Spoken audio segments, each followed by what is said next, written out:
Willkommen, mein Freunden, zu Augenhoch Mutterbraun. This is Rapid Vienna und West Ham United, and that's about as far as my German goes these days. I am joined by my good friends Noam and by Rio. He's part of a trio. Oh, I'm talking to myself. Shut up, man. I haven't done that for a few weeks. Spoilt it now. I was throwing that one-liner in and it's all gone wrong. Terrible. How you doing, fellas? You all right? You good? Yeah, just about, yeah. Excellent. As I was saying, West Ham, Rapid Vienna, a win tonight, and we're into the last 16. Rio, if we don't win tonight, what happens? What are our permutations? What's the possibilities? I think if the other teams end up drawing today, obviously it gives us a much bigger benefit, but we have to win either way, I believe, to make sure we get that sub spot. We're through whatever. It's the sub spot that's all important. Avoiding an extra game, it's absolutely crucial. There you go. Heard it here first. Well, probably not here first, but I've actually got anyway. No. Yeah, actually, I may be able to tell you the permutations because Okay. they just here we go. Because they just had it up. I've just rewound live TV. Okay, Thank you, Sky. Thank you. Yeah, West Ham will win the group if we beat Rapid, or if we draw and Dinamo win, or if we lose and Genk beat Dinamo. So there you go. So sorry, what was that last one? So if we draw and Dinamo win, we're through. And the last one was... if we draw and Dinamo fail to win. Okay. Yep. Okay. And if we lose and Genk actually beat Dinamo, then we're through. So okay. I'm just gonna write lots of options there. Yes, well, it's not too bad, is it? Actually, I think we can cope with 2 or 3. It's when it gets a bit mad. We can get seven or 8. It gets a little bit tricky. Yeah. We're about to be joined by the 4th member of the team, and for the benefit of the chaps here, we were laughing about it before we came on air. I've not been holding him off. He has literally just turned up. Pink Palermo is joining us. We are a quartet once again. It's a COVID special. We are back, everyone. Of course, tonight's game being played behind closed doors. Before we say hello to Pinky, Noam, do you want to take us through the teams? Right. Yes, certainly. I'll start with us because we're more important than them. Of course. We start off Areola in goal. Supal, Dawson, Diop, Masuaku, Noble, Suchek, Yarmolenko, Lanzini, Vlasic, and Bowen. And on the bench, it's a rare appearance on the bench for Cresswell. We also have Zuma, Fornals, Ben Rama, Fredericks, Johnson, Kral, Randolph, Rice, Alese, Chesters, and Perkins. The home side host this evening start off as I scroll upwards. They start off with Gartler in goal. Then they have Stojkovic, Hoffman, Iwood, Moorman, Petrovic, Lubicic, Araze, Knazmuna, Futas, and Kitagawa. And tonight's referee is a chap from Russia, Mr. Sergei Ivanov. There you go. Thank you, Noam, for the teams. We are joined, as I said, by the 4th member of the team, a rather hirsute-looking Pink Palermo. Where's all that come from? Yeah, it's been growing a while now, but it'll be gone. Gone at Christmas. I'm going full Mohican at Christmas. So, I'll suffer it for a while, but it's baking up with all this stuff now. It really is. I think Rio sharp, had buddy. a crack years ago. It's nice when you've got the option, eh, Pinky? Indeed, and that is the very point. If only the other thing for which I've been renowned, which is a rather large beer gut, was put on and take off. But there you go. You can't have everything, Gordon. Can't have everything. This is indeed true. But anyway, it's lovely to see you all again, fellas. Good to have the group back together. As I said, it is, of course, a COVID special. West Ham United fans prohibited from travelling to Austria because of the UEFA ban. But then, of course, fortunately, for everyone who had forked out an absolute fortune for tickets, travel and accommodation, the Austrian government did everyone a nice big favour last week by announcing a national lockdown, which meant that pretty much everyone who was in that position was able to be reimbursed from the companies concerned. So thank you to the Austrian government for that. I'm sure everyone who was supposed to be travelling will be very, very grateful. But what do you make, Rio, of David Moyes' comments that it will be as difficult for West Ham tonight as it will for Vienna playing behind closed doors? It's just one of them strange situations, isn't it? I know we went through it for the whole COVID era, but we're used to playing in front of packed crowds again. And we saw at the Liverpool game how much we got buoyed by a roaring crowd behind us, spurring us on. It makes a difference. So playing behind closed doors again is it's a bit of a culture shock. I know we've had it in recent times, but it's still a shock to players, isn't it? So yeah. I think that's the main factor he's referring to. Yeah, I thought it was a strange thing to say, because you would imagine it would be more detrimental to Vienna, because they would be looking forward presumably to play. I mean, it's only a 23,000 capacity stadium, whatever, but it still would have been a partisan audience, and the vast majority would have been behind them. Of course, they're not going to get that now. No, and also they're not going to get as Pinky rightly pointed out a couple of times, the choreographed YMCA routines that they get. I mean, it's got to be off-putting, particularly for new signings going to that club. Yeah. Walk in there and they think, hang on, have I joined a football club or a dance troupe? So, it works two ways. Yeah, fair point. Pinky, Aaron Cresswell, he's not in the team tonight. Unbelievable stuff. But a couple of people who are involved, of course. Dan Chesters, who was, I think he played, was it Genk he played against? Came on at the end, wasn't it? And also, very, very informed young player by the name of Sonny Perkins, who I think scored 5 goals in these last 6 appearances for the 23s. Good to see a couple of our academy players involved tonight. Absolutely delighted. I mean, very, very interesting. A lot of supporters, of course, would have picked up on the comments from Daniel Kretinsky in the Standard this evening, referencing, the importance of the academy. And the manager, of course, signals he's completely aligned with that thought process by having a couple of players from the academy, featuring in the match squad tonight. And certainly when young Chesters came on against Genk, I think it was, over 20 yards, he looks electric. I mean, I've got to be honest, and I think his preferred position is up top. If you've got blistering pace over the first 5 yards, that's the difference. That's what gives you the space to get your shot off, to get on the end of things, just to get you away from the defender at the crucial moment. So fingers crossed for him. I haven't seen a second of Sonny Perkins play, so I'm completely new to him, but let's have a look at these lads, because you can't have it both ways. You can't whinge about a manager never giving you this chance, and then when he does give you this chance, then you should have more experience out there. Yeah, I'm delighted. I'm really pleased for the players, and I'm just gutted that the supporters aren't actually going to be in Vienna tonight.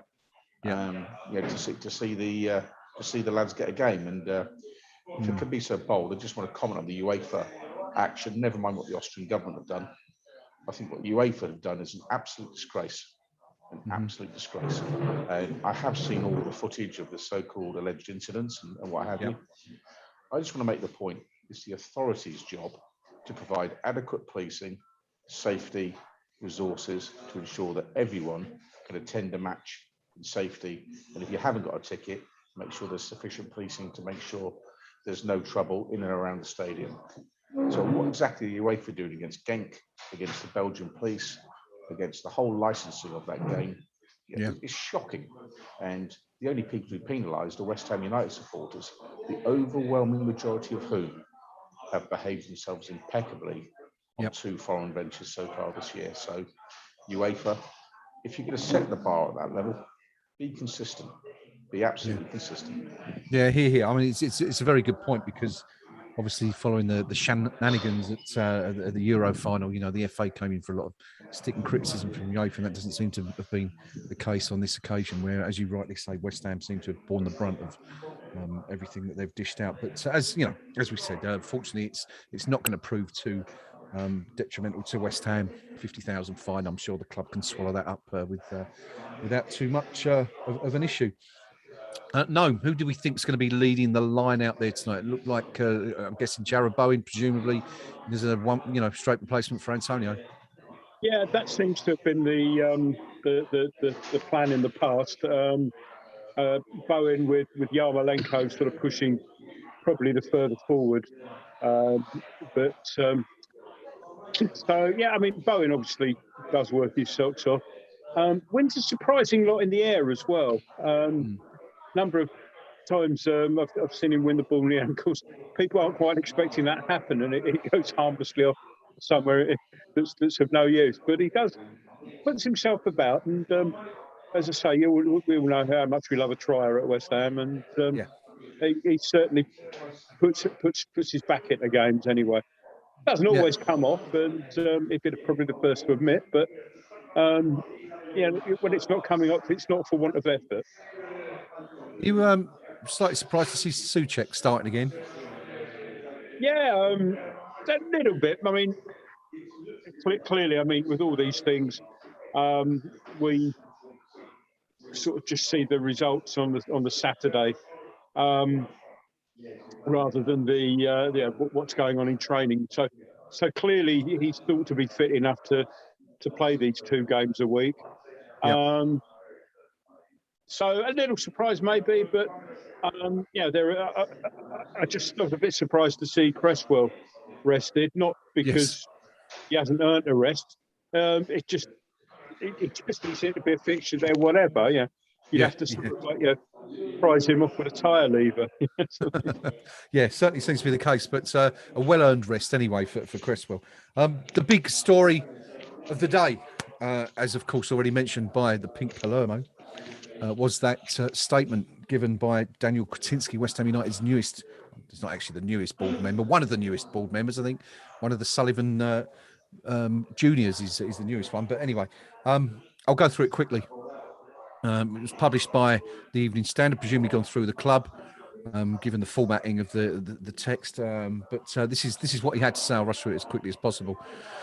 The historical bond between West Ham United and the Czech Republic is stronger than many fans in the wider football world fully appreciate. He said it was a connection which began when Ludek Miklosko signed for the Hammers in 1990. Since then, Ludek has been followed by several other players from his homeland, including the current Claret and Blue trio of Thomas Souček, Vladimir Soufal and Alex Kral. I am just the latest Czech to follow this well-trodden path. Our investment will bring a positive improvement to the club's capital structure, initially enabling a reduction of its long-term debt and increasing the ability to further direct funds generated into key areas. I hope our business acumen and experience of football will also prove beneficial to West Ham United.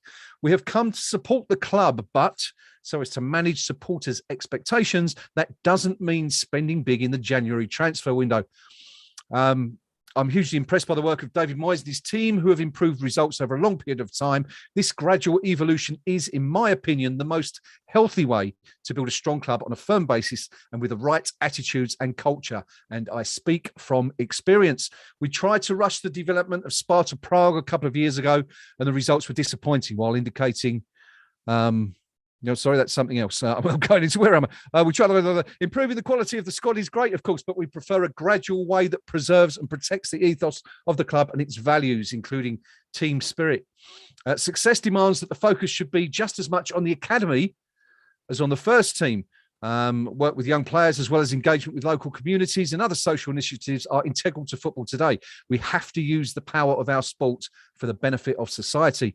The ability of football to influence those from deprived or difficult backgrounds is unique. We have a duty to use that ability. So I look forward to helping to expand the good work in place at the club. The unique strength of football comes not only from its sheer appeal, but also from its welcoming environment. You don't need much to play football, and therefore everyone has a chance to succeed. And then he talks about a former player from Sparta who went from rags to riches. Finally, he says, the way English football fans stood up against the proposed European Super League was inspirational. It showed the best league in the world is based on an understanding of the true value of football. The Hammers fan base is one of the reasons why I wanted to become part of the club. West Ham supporters are among the most passionate and knowledgeable about their club and their football anywhere. I understand that the move to London Stadium was initially difficult for some, but the atmosphere is incredible.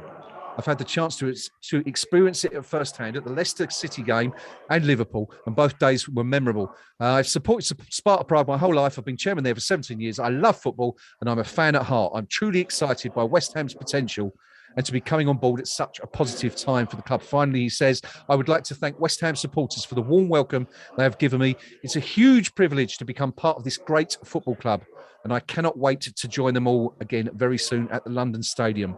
Come on, you Irons. Rio. A lot to digest there, but a couple of things that really stood out for me were obviously the comment. He made it clear that the club wouldn't be investing heavily in the January transfer window, and that they believed in a slowly approach and trusting in David Moyes. Also talking about his experience, at Sparta, very honest, saying that they threw money at the problems and it didn't really work. What do you make of what you read there? Were you impressed by what you had to say? Oh, yeah, absolutely. I think most fans will pick up initially on your first point that they're not going to invest heavily. And it may come as a disappointment to many. But just look what David Moyes has done with the funds he's had available so far. It's not been a revolution. It's been a gradual evolution. And look at the dividends it's paid. We can't fault anything he's already done. You might question the signing of Vlasic, but it's still early days. Mm-hmm. But everything else he's done, you can't fault one little aspect of the whole Moyes regime. So Daniel Krasinski is following suit by coming out with that statement. Everything else is, you might say, the typical soundbites of a new incumbent at the club, but there's nothing there that isn't positive at all. And hopefully he'll take on board his experience from Sparta and bring that to the table, as well as a little bit of cash dribbling through. The academy is a vital part of it. And we want to see young local players flourish through it. So, nothing there whatsoever that worries me or makes me feel any kind of negative attribute. Excellent. Okay. Pinky, breath of fresh air, what you heard today? A breath of competence and common sense. Managing supporters' expectations makes absolute sense, because we're not the only football club to change hands in the last couple of weeks. Newcastle United have. And if you look at Newcastle United, their squad, how many of their players believe they're going to be Newcastle United players a year from now? So consequently, their players are saying, it doesn't matter what I do, because Moneybag Saudi Arabia are just going to come and buy a whole new team. So I'll just down tools. Mm-hmm. So what Krasinski's done there is he's made sure that everyone from the academy players through to the first team squad still believe they have a place at West Ham United. So they'll keep running. Yep. Yeah, so that's good practical management. You don't just turn up and say, you lot are crap, I'm going to buy a whole new team. And so the Newcastle players have got that message because their owners haven't said anything. The West Ham United players have got a very different message because he's very shrewdly given that prepared statement in the press tonight. So that's the first point I'd make there. It's good words for the good of the team. Okay. When he's talking about improving the capital structure of the club, what he's actually doing there, let's make no bones about it. What he means there is he'll put the money in that's basically going to pay for the players that David Sullivan's already signed. So he is kind of signing players. It's just that Sullivan brought them in and Krasinski's going to write the check for them. So that's what's going on there. And it'd be, I think, maybe too ambitious to say, well, okay, thanks for buying all those players and now have another load as well. Because let's be honest, the players we've got have got us to fourth spot in the Premier League, playing some good football. I think most supporters are enjoying it. Yep. We're doing okay in the League Cup. We're doing very well in the Europa Cup. And this is our season for the FA Cup as well. You want to send positive noises, and you don't want to be saying, well, what we need is 5 new strikers, 4 centre-backs and 3 midfielders. You might look at it and say, Mr. Moyes, what do you really want in January?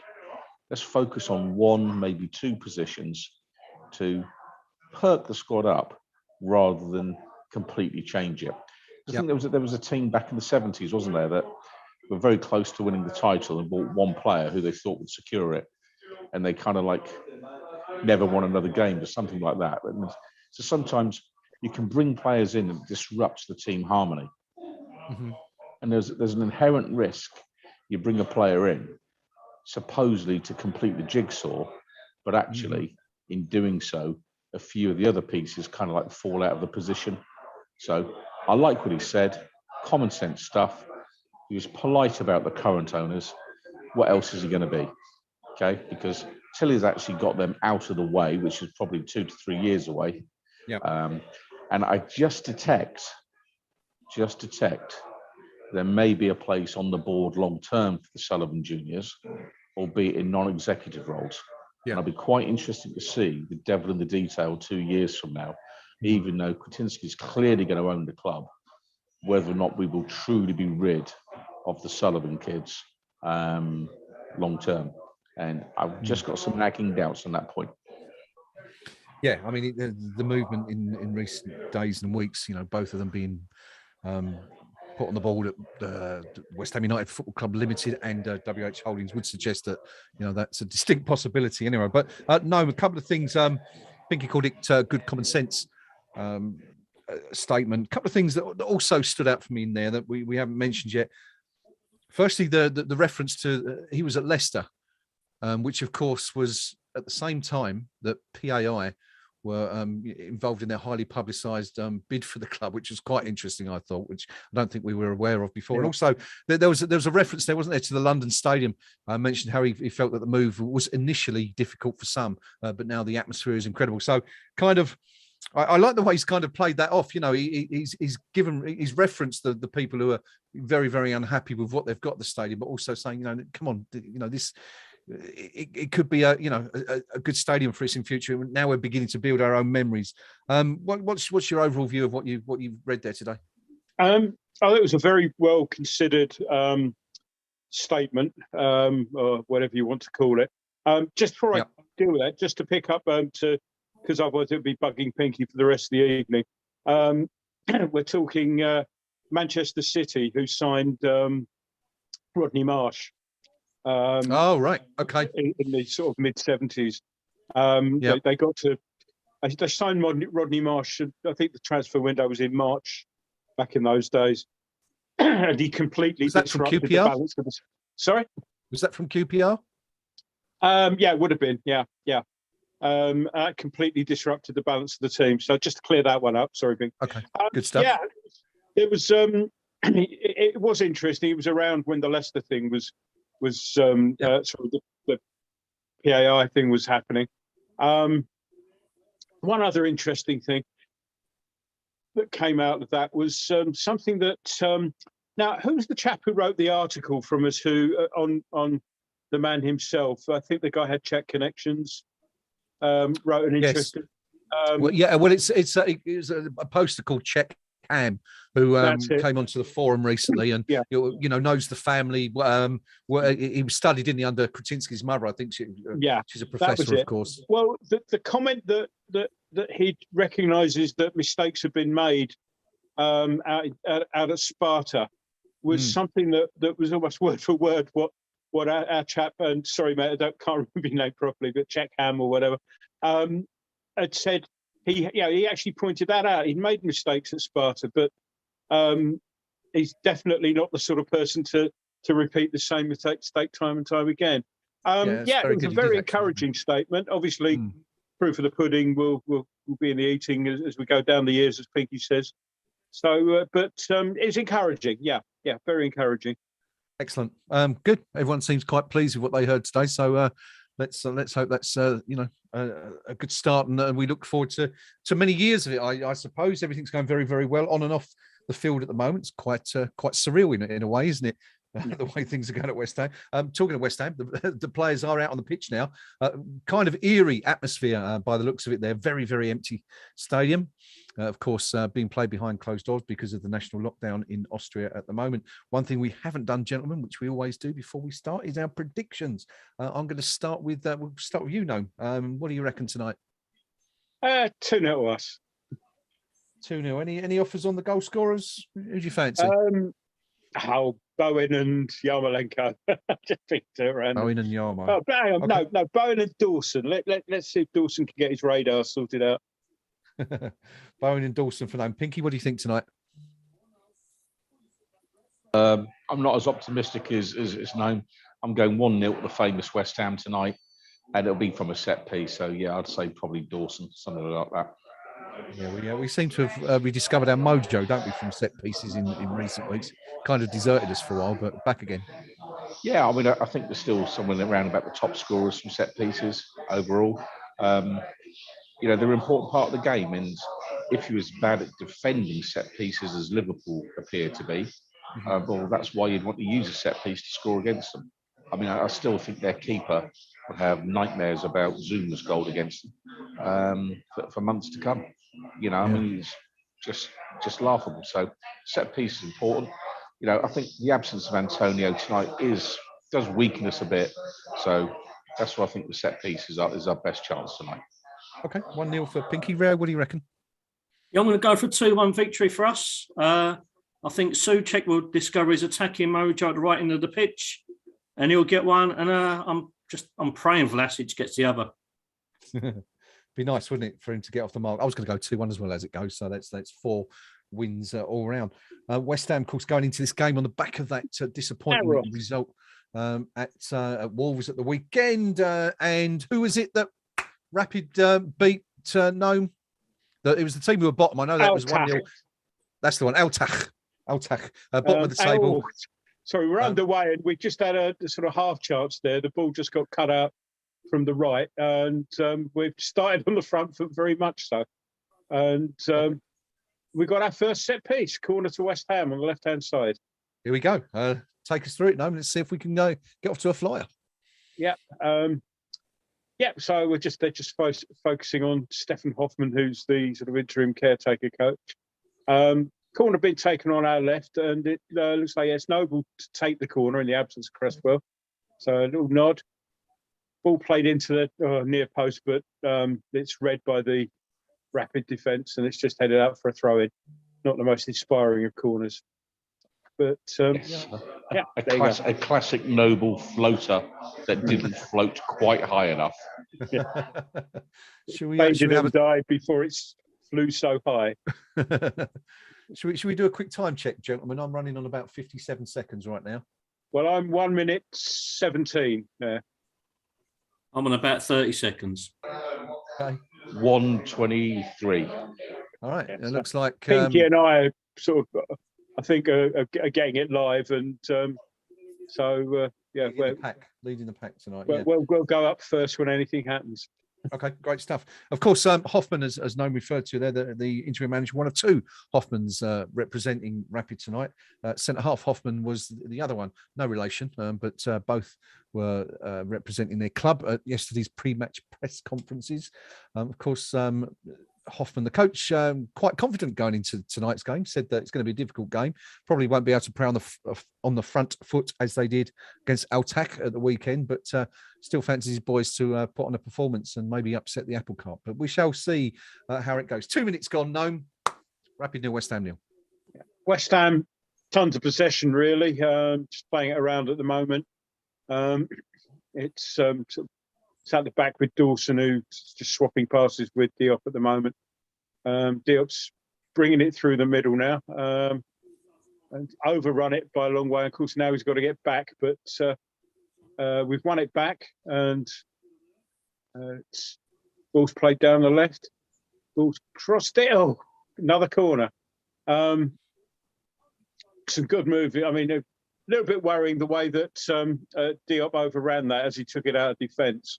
But just to get in before Pinky does. Corner taken short and low cross in, but it's been cleared out again. And Soufal's furthest back now is looking to play it forward, and we're going again. Lanzini on the ball. I can't let this go. Arthur Masuaku's beard. It's an absolute comedy moment. I mean, you know, I stand next to a bloke called Jeff at away games, and he's got a real comedy beard at the minute, which apparently his wife and daughter like. But I mean, Masuaku just puts his in the shade. I mean, it is a comedy beard. I mean, it's got things living in it. It must be for a bet. It must be. Yeah, you're not a fan of a bit of chin fluff, Pinky. Come on, let's all get real here. People only ever grow a beard because they're too lazy to shave. Yeah, well, that's about right. Anyway, 3.5 minutes gone. Rio, the good thing, of course, tonight is that we had that problem, didn't we, at Wolves, where Kurt Zuma was playing on the left-hand side of the centre half pairings. Naturally, a right-sided player looked to it didn't really work for him. But of course, we've got Issa Diop back out there tonight, who is a left-sided player naturally, and a better balance anyway in the centre of defence for us. Yeah, absolutely. I'm not a fan of putting people on the wrong side of the defence. I know everyone says, "Oh, what difference does it make?" But the angles, the ability to turn on your favoured foot, it all adds up. And I know Issa's got his detractors. One of them sitting on the screen not too far away from me. But now I think, particularly this level in this tournament, is ideal. And I think it's a corner to Rapid, by the way. Force the corner on the right-hand side. Cross comes in, and that's headed partly away by Souček out to the corner, who's looking to try and get another cross in. Makes a bit of space, does so. Not dealt with particularly comfortably, but Soufal gets it away, plays it down the line, and Yarmolenko gets his foot in and manages to come away with the ball. Well done there. Wasn't the easiest of balls to retrieve. Back we are Areola now, who's under a little bit of pressure. Plays it out to Diop, and we're now out wide on the left. That'll be Masuaku bringing it down the line. Cuts inside with Lanzini. Lanzini turns, looking now to spread to the other side, which he does. Not a great ball, but Yarmolenko manages to retrieve, and we still got possession. Good evenings to Dan, to Ashley, to Hobo, AD, David, Polaroid, Jim, Spencer, etc. Good to have you on the stream with us, ladies and gentlemen. Thank you for joining us. Pinky, Mikhail Antonio left at home. And it's 1-0. No, it isn't. How did he miss that? Talk us through it. Should be 1-0 up. Some great work from Souček. Found Masuaku out on the left. Played a first-time ball into the box. And Bowen comes sliding in and just can't get it in on target. Foot wide. I think Bowen, if he'd been an inch or two taller, we'd be 1-0 up there. Good move from West Ham, though. That's very encouraging. Yeah, good stuff. Pinky, what really struck me about that was the amount of space that Masuaku had on the left-hand side. Absolutely acres and acres. And I have, the last couple of minutes when Rio was going on about what difference does it make, and we were defending a corner, I had my line ready for if we conceded, which is going to be heaven knows and miserable now. But that really was a terrific move from West Ham. The ball from Masuaku into the box. Outstanding. Here we go again. There'd be a dozen. Hang on. There'd be a dozen Premier League strikers that have looked at that and gone, "That's a goal," because you have to score from there. And I don't want to be too critical of Bowen, but heavens above. He was stretching for it, wasn't he? It's the classic, you bang it in with your todger. I mean, seriously. I don't know if his has overworked recently, but I can only imagine that's the problem. I wonder why. No, decent chance again. Again, Masuaku involved. Again, Masuaku, as you say, is seeing a lot of the ball at the moment. Got a cross in and just kind of eluded everyone. But I mean, we're looking strong at the moment. And as Soufal gets sort of bundled into touch, and they've given us the throw. I think Soufal may have been touching that ball as he went over. It's more of a free kick, but we'll have the throw anyway. And but yeah, that's looking very promising. That left-hand side, they don't look at all happy. Rapid on their right.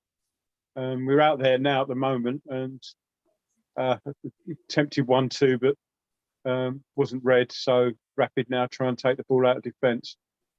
Okay, pressing very high though, keeping them penned in. This is good stuff, I would say. And we've won the ball back in the box, but we can't quite keep hold of it. But we got it back again, and Souček's now got it in midfield. Back to Diop, out to Masuaku. And getting the ball down to the we're getting crosses in from the left. We just can't quite pick people out there. I think it was Lanzini that time. Masuaku and Lanzini are combining well with each other. Yeah. And they're just showing the Bowen chance again. And yeah, so he's just an inch too short, I think. Should have done better. Yeah. Rio, another thing that Hoffman was saying during his pre-match press conference was that they will be, I mean, he was questioned specifically about their decision to play out from the back last weekend. And he said, well, it's very close, isn't it? And he said that, that they'll be doing it again tonight. Come on, stuck once or twice already with that, haven't they? Yep, and the fact that we're playing a little bit of a higher press, which we didn't do at all on Saturday, should pay dividends here. It's just the energy weights and of our forward and attacking midfielders. But Vlasic should be fresh as a daisy. So should Lanzini. And we've got to utilise this. We've got to enforce these kind of pressure and force them into errors. Yeah, good stuff. West Ham very much on the front foot so far. Really, really good chance from Jarrod Bowen after 6 minutes. Vienna have barely been out of their own half and seem to have settled into a very, very defensive pattern there. Pinky, what are you noticing tactically from West Ham? Where do you think we've looked better already compared to at Molineux at the weekend? I think we've looked just a lot more positive. I mean, the weekend game, the manager, in my opinion, got it horribly, horribly wrong. They had an extra body in the middle of the park and they exploited it. And what they did, the Wolves did spectacularly well, was they cut off the ball on the deck from back to front. We couldn't get anything into the forward line at all on Saturday. So full marks to Wolves and, B- to David Moyes, because we could all see it after sort of midway through the second half.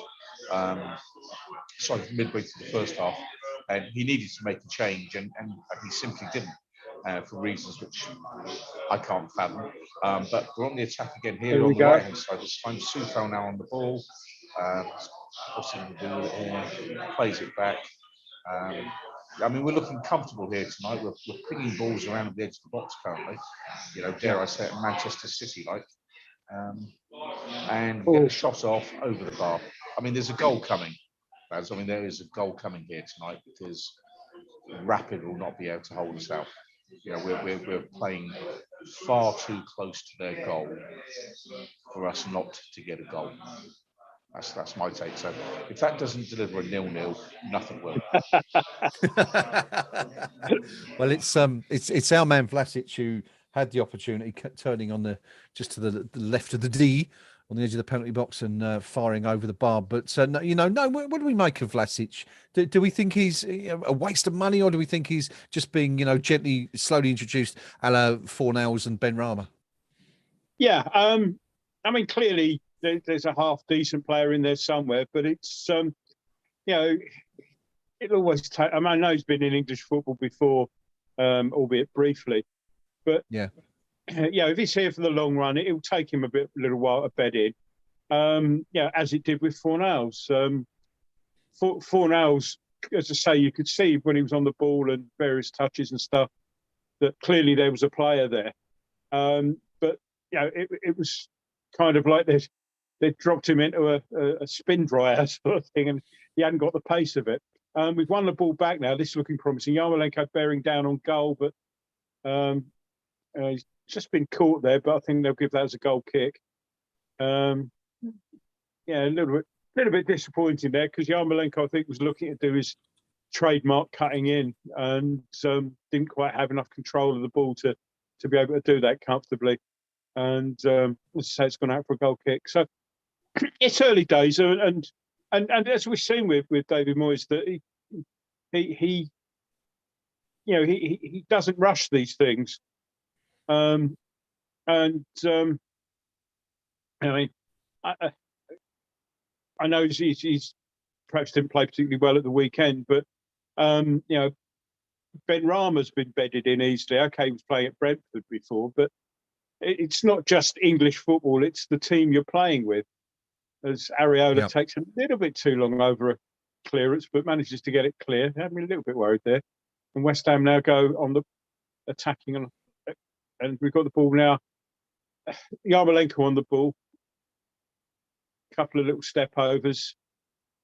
He's got now. Does Soufal no favours at all there? gives him a ball that's so short that Get him off. it was so Get him off. as I say, Yeah. it's waiting for a queue for a bed. That one, that sort of hospital pass, and obviously got a flick off a West Ham player there. I thought that was our throw, but Rapid now can try and relieve some of this pressure, but they won't do it like that. They're giving it away, well, far too easily from their point of view, but I'm not complaining. And it seems like no sooner do they get the ball than 5 seconds later we've got it and we're on the attack. But just to sort of give you some idea of how that's going to be, they just won the ball, 6-7 yards inside our half, and it was just hit aimlessly. I'm not sure if that counts as a shot, and if it was a shot, it was optimistic in the extreme, but it just bobbed along the floor back to Areola. But that was just, I want to get rid of this ball as far away as possible. Yes. Number 9, Fountas, responsible for that one. Bizarre. Yeah. Having said there is a player. Gets hold of it for a second or two. And, Masuaku's header wasn't the greatest, and there's a couple of deflections there, but Sufo tidies up. Yarmolenko plays it back, and we can build again. So the Rapid player down on his haunches in the box. Whether or not he's actually injured or just wants out of there because it's going to be a long night, I don't know. But referee's going to have a look at that now. Paul's going to have for a throw in. So we'll have a bit of a breather here. But yeah, very encouraging start. Just seeing the statistic come up. West Ham 69% possession so far to Rapid's 31.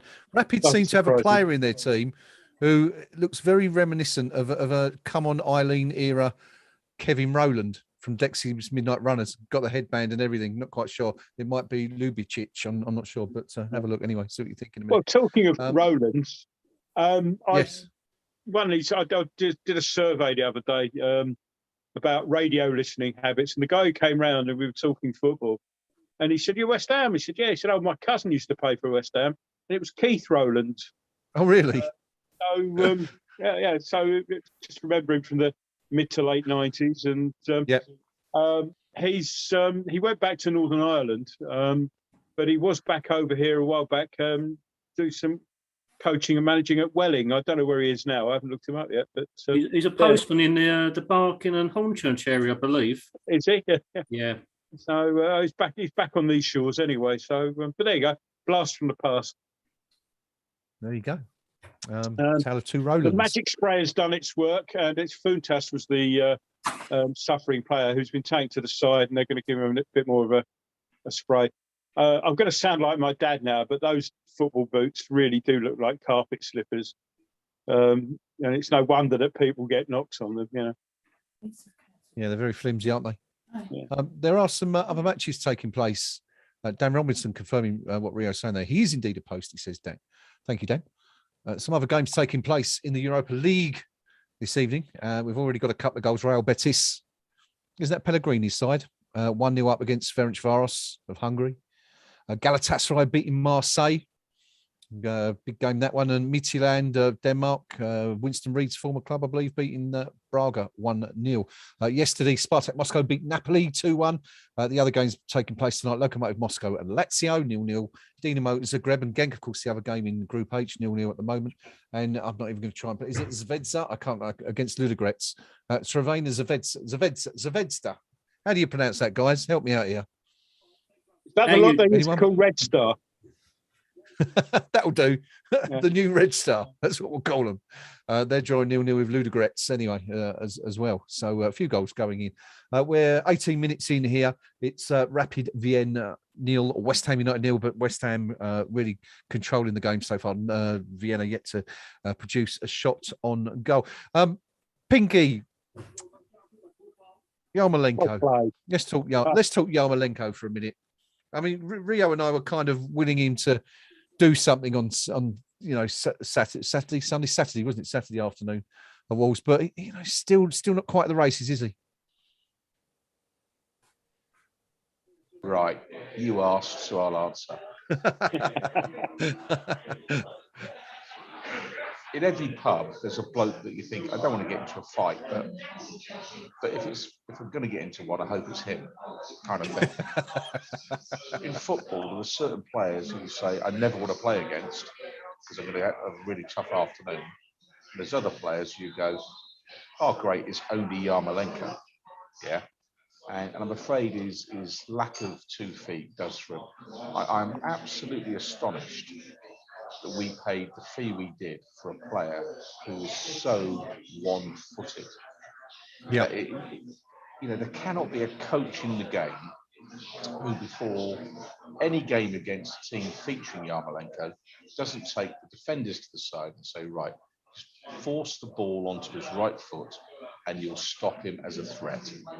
Yep. And it really is that simple. And Yes, 2 or 3 times already this evening, we've seen it where he's in control of the football, and if he'd used his right foot, he could have made something happen, even if it's just find a teammate with the ball. But because he won't use it at all, even if his life depended on it, we invariably end up losing possession in promising parts of the field. So that's him as an attacking player. As a defending player, he's just a liability in our final third. He switches off, he doesn't do the job. You'll have gathered I'm not a huge fan of his, and he is definitely on my list of players to trade as soon as we can. And he's a player we shouldn't sign. Chance for Vienna there. Ball played down their left-hand side, and just looking now, but pulled back instead of crossed in. Completely unmarked the player there. I'll tell you, it wasn't a second. That's Buntas, the Greek lad. Just leant back a bit and just curled it over the top there. But just a slight reminder that we do need to be sort of on this all the time, and we can't really afford to go to sleep.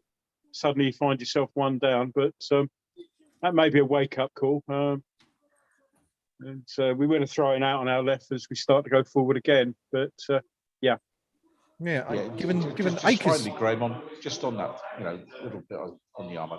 I say all that in the surefire knowledge. Yes, he's captain of his country.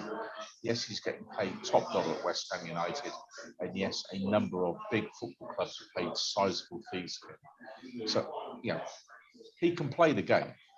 So you don't misunderstand what I'm saying. What I'm saying is, when compared with the very best, what a great ball, top of the game, he's on the ball now. Limited. No. Cross balls, lovely ball played down to Yarmolenko. Got the cross in, which he, as if to actually underline the point, he actually curled across with the outside of his good foot, rather than, and basically we kept the ball live, but final shot went over. But it was a lovely ball. It was that completely beat the fullback and found Yarmolenko in. Well, Akers doesn't do it justice, the amount of space he got in there. But as you might recall from a previous discussion we had on one-footedness, clearly Yarmolenko never met Jimmy Hill as a 9-year-old like I did. So,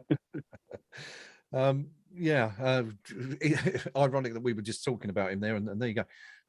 Rio Masuaku seems to be our main man tonight. I mean, he's very involved throughout the game so far.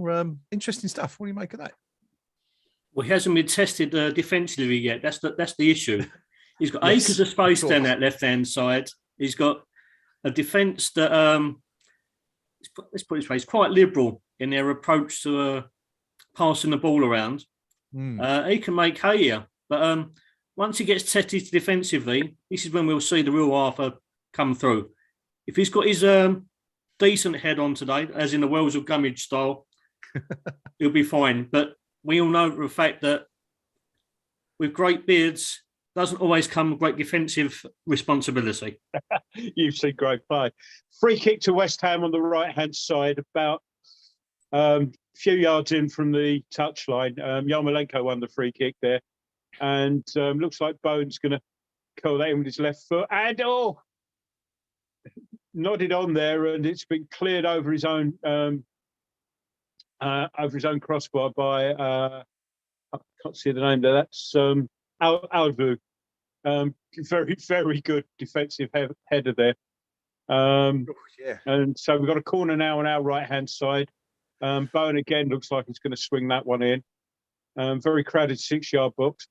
Corner swung in again near post, and it's just been sort of cleared away. Oh, but not very convincingly. And Rapid are struggling to clear their lines a little bit now. But having said that, they've just managed to manoeuvre it out now. But 2 corners we've had, neither have been particularly good. Both of them have tried to sort of bring players in at the near post, unsuccessfully.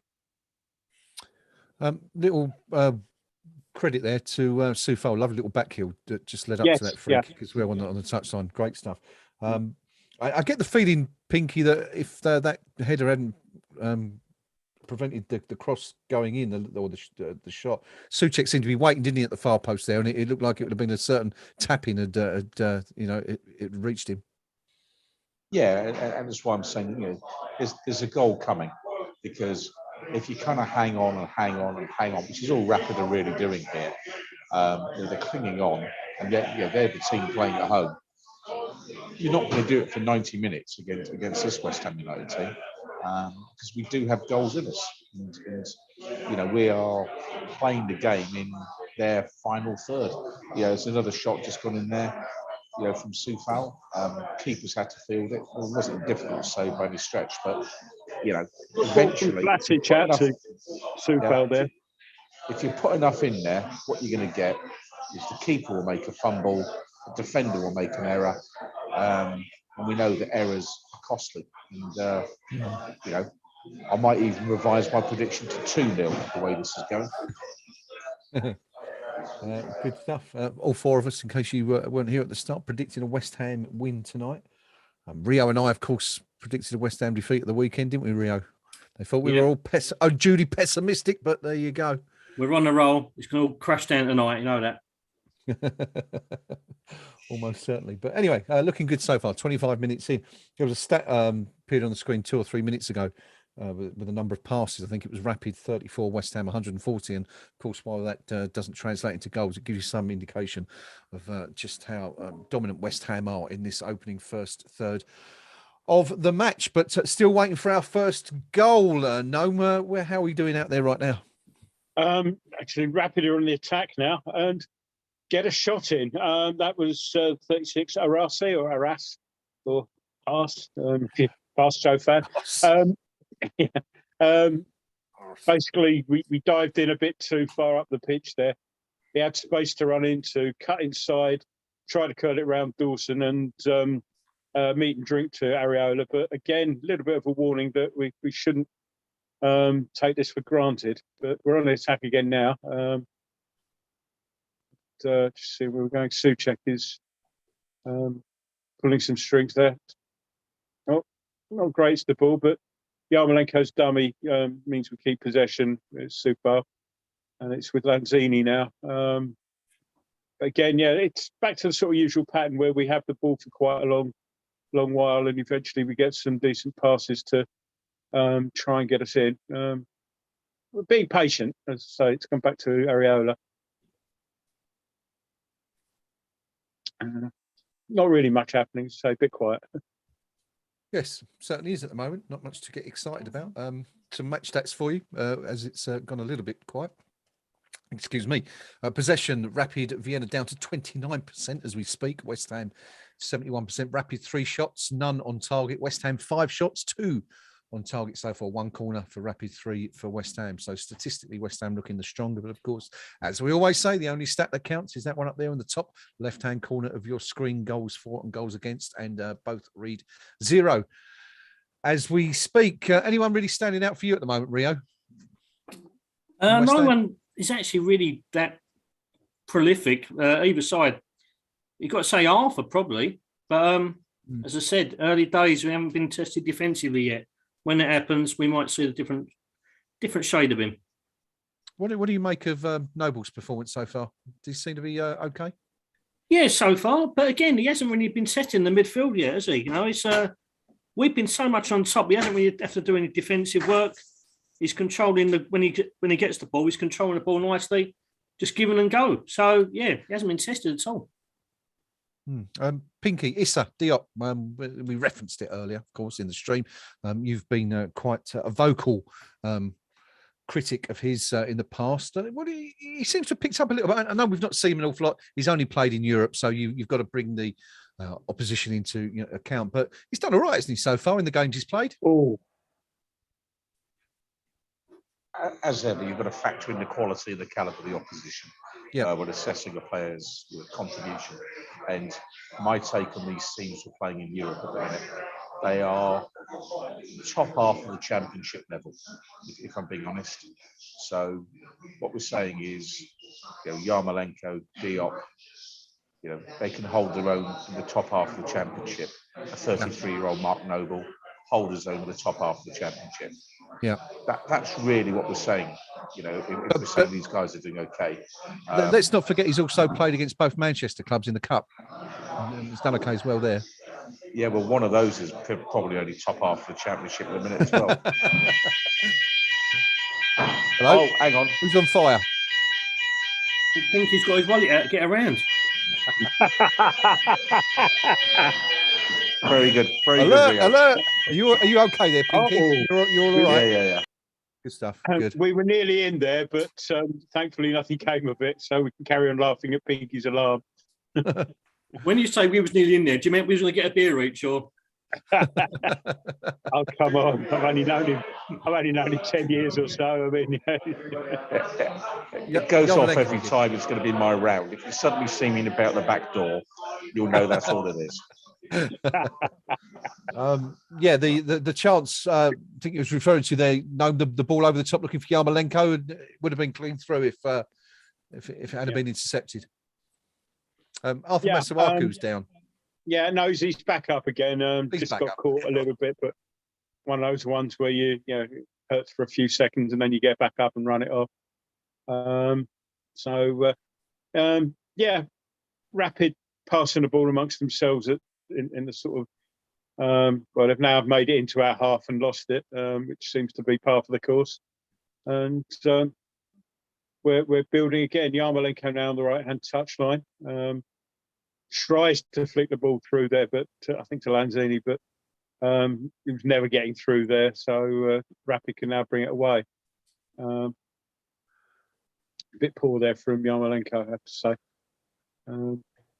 Rob Young on the live stream says, "Bloody hell, I thought that was my motor." 32 minutes gone. Just coming up to 32 minutes gone. Rapid Vienna 0, West Ham United 0. Still waiting for our first goal. West Ham have looked the more likely to so far. Rapid have had a couple of chances, trying to counter West Ham. But still waiting for this one to get going, really, Rio, aren't we? It's all a bit, a bit bitty, I suppose you could say. Yeah, at the moment, we've been by far the dominant side. It's just, apart from that one chance that Bowen really should have scored from, Yarmo's effort, it's not been a lot of goal-mouth action, really, is there? It's been a bit of a strange one. We've been absolutely dominant without creating chance after chance after chance. Yeah, I mean, if you look at the sorry, go on. Sorry, no, just as we was discussing the merits of Yarmolenko. Yes. One of our newer posters managed to post at precisely the same time we was discussing him. Okay. End of the Northern Line. Let's put, Yarmolenko really reminds me of a Chris Waddle. His body language is the same when he loses the ball. He's got his head down, his shoulders dropped. He just needs the mullet haircut and he's there. And as McCann has just followed up, and the ability. I've got to say, that shot where he just put it into Rosette from about 13 yards certainly reminded me of that penalty Waddle so merribly took in the semi-finals of the World Cup in 1990. But anyway, Pink, are you back with us now? Is the alarms all ceased? Yeah, and I once saw Chris Waddle score direct from corner kicks twice in the same game, and very narrowly miss out on doing it 3 times. I think our post to the end of the Northern Line has been hugely charitable towards Yarmolenko in his comparison with Chris Waddle. I actually think Waddle was a decent footballer. Rubbish hairstyles and all the rest of it, but that's just being Northern that does that, isn't it? But you know, it's you know, Yarmolenko. We just saw it then again a minute ago. A lazy ball that he was trying to use. You know, his left peg again, easily cut out by the defender, and it's time after time with him. While I was saying about our performance here this evening, we need to move the ball much quicker. We need to work a lot harder. We need to up the tempo in this because we're getting sucked into a Rapid's lack of pace of a game.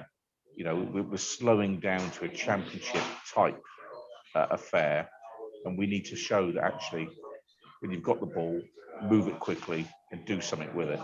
You know, Are we missing the likes of Fornals asleep. and Ben Rama out there, Pinky, tonight?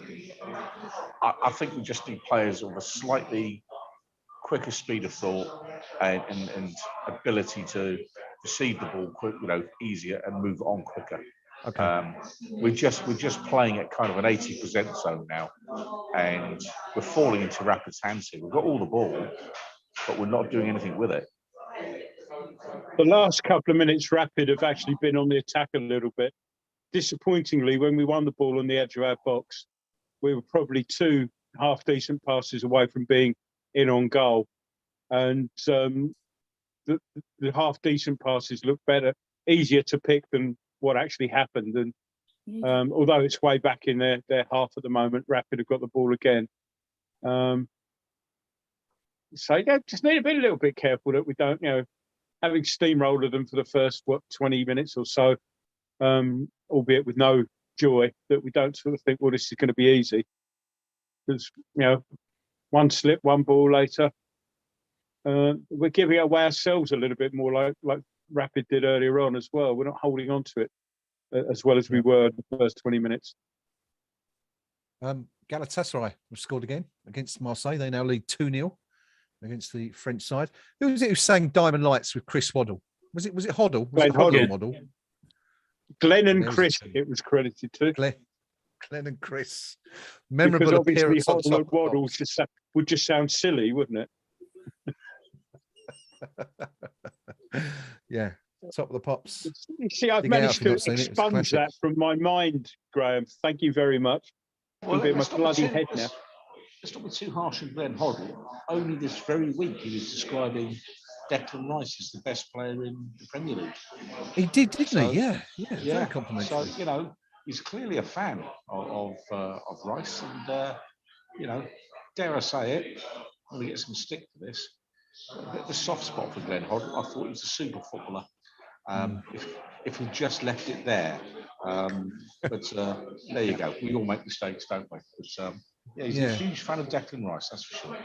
Yeah, he is. I think Glenn Hoddle for me fell into that sort of area of footballers that you acknowledged were absolutely extraordinarily talented, but you kind of didn't want them to be as good as they were because of who they played for. You know, like Lineker was another one when he was, you know, and even Cotty actually when he went to Everton, I felt a little bit like that about. But yeah, absolutely. Was it Watford he scored that goal against where he flicked it over his head and volleyed it? Incredible stuff. Good stuff. No, how are we getting on anyway? There's a game going on here.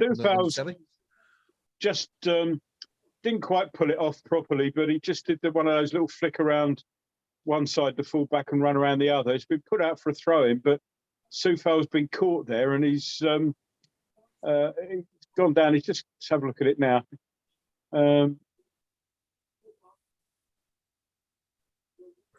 Yeah, just got caught after the ball had gone out. And Soufal had a little, that looked like a foul as well, but we've got the ball, so we're playing on. He had a little look at the linesman to say, like, yeah, you're not spotting that today then. But we've retained possession. It's in the Rapid half, and long ball played out wide to the right. Soufal gets on it, cuts inside. Nice ball in, but it's cut out just about by the Rapid defence, and it's out for a throw-in. I think these diagonal balls out to the wide players, there's a lot of percentage in that for us if we can pick those out, because if you're playing it along the ground and working it out there, then Rapid are getting sort of out there and getting a bit of cover on. But if you're playing it sort of early and long from the back out wide, The wide players seem to be having a little bit of space there. So it's a number of times the ball's been played out to Soufal on that side, and he's had acres to play with. So he's on the ball again now. Plays the ball down the line, plays Bowen in. Bowen gets into the box, pulls the ball back. There's a lot of bobbling around, and I couldn't quite see who that was. Try to little diving head. I think it was Lanzini on the floor, and Rapid clear it. But we're going again. Cross comes in from the left, and that's 1-0. And it's Yarmolenko with a header. It's good work from the left-hand side. Finally, one of those crosses was going to have to come off. And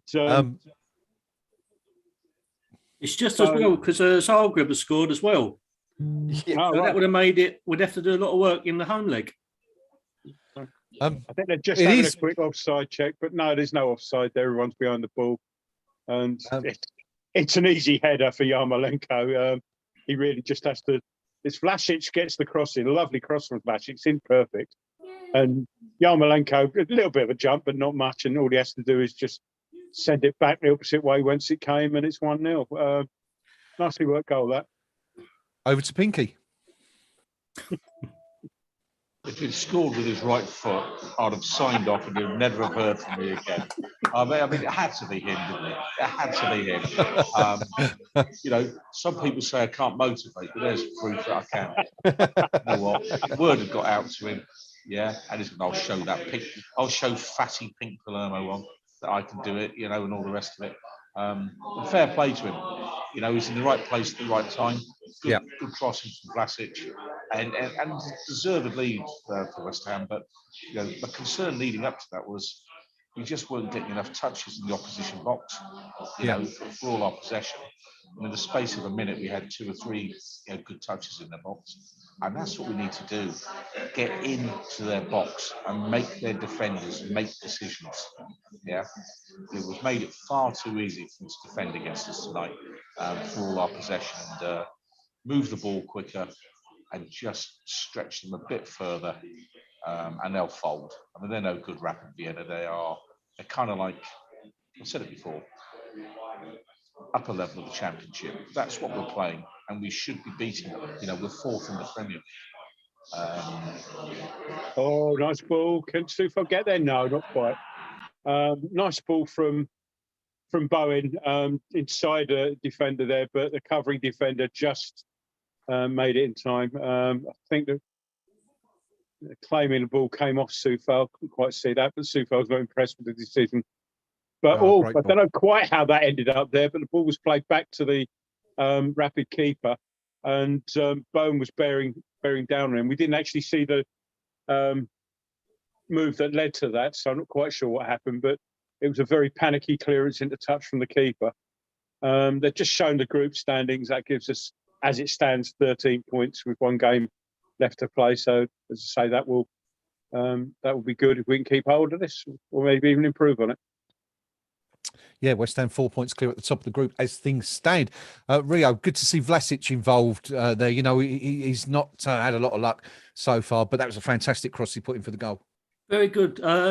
It's been very quiet tonight, though, hasn't he? I know we haven't actually dominated at all, but in terms of attacking, passing and flaring and questioning their defence on a regular basis, but he's been very quiet. But he stepped up to the mark there. Very nice crossover, and hopefully this triggers something in him, you know, because there is a decent player in there. I mean, we was waxing lyrical about him on a Saturday, and as I said again, we ain't in the market to spend £30 million on one player just to sit on the bench, just to be a bit of a punt. The real deal was in there. It's just cajoling it out of him at the moment. Yeah, that goal, that header was all about the cross. I mean, it laid it up for Yarmolenko on a play. It was almost impossible to miss. Really, all he had to do was just make sure he connected with his head. Had it been Dawson, I think I'd been worried it might come off his head stroke shoulder, because he does that a lot. But that cross was perfect. It really was. Great time to score as well. No, you know, in the last few minutes before half time. Yeah. not much happening now. I'd say Rapid trying to play it out from the back again and finding their avenues closed down. They managed to work it through into midfield, though, eventually. But a lot of hard work going on there just to keep them. And every time, I'm just noticing, every time that a Rapid player gets the ball, there's someone there to sort of close down on him. They're not being given any time on the ball, and eventually they play it long and lose it, and we get it back as we've just done now. It's good hard work that's being displayed out here at the moment. Yeah, I'm actually impressed by the work rate of Mark Noble this afternoon. Yeah. I mean, he's not been involved an awful lot in terms of creative work or getting any headlines, but he's certainly putting in some yards out there. Thomas Souček as well.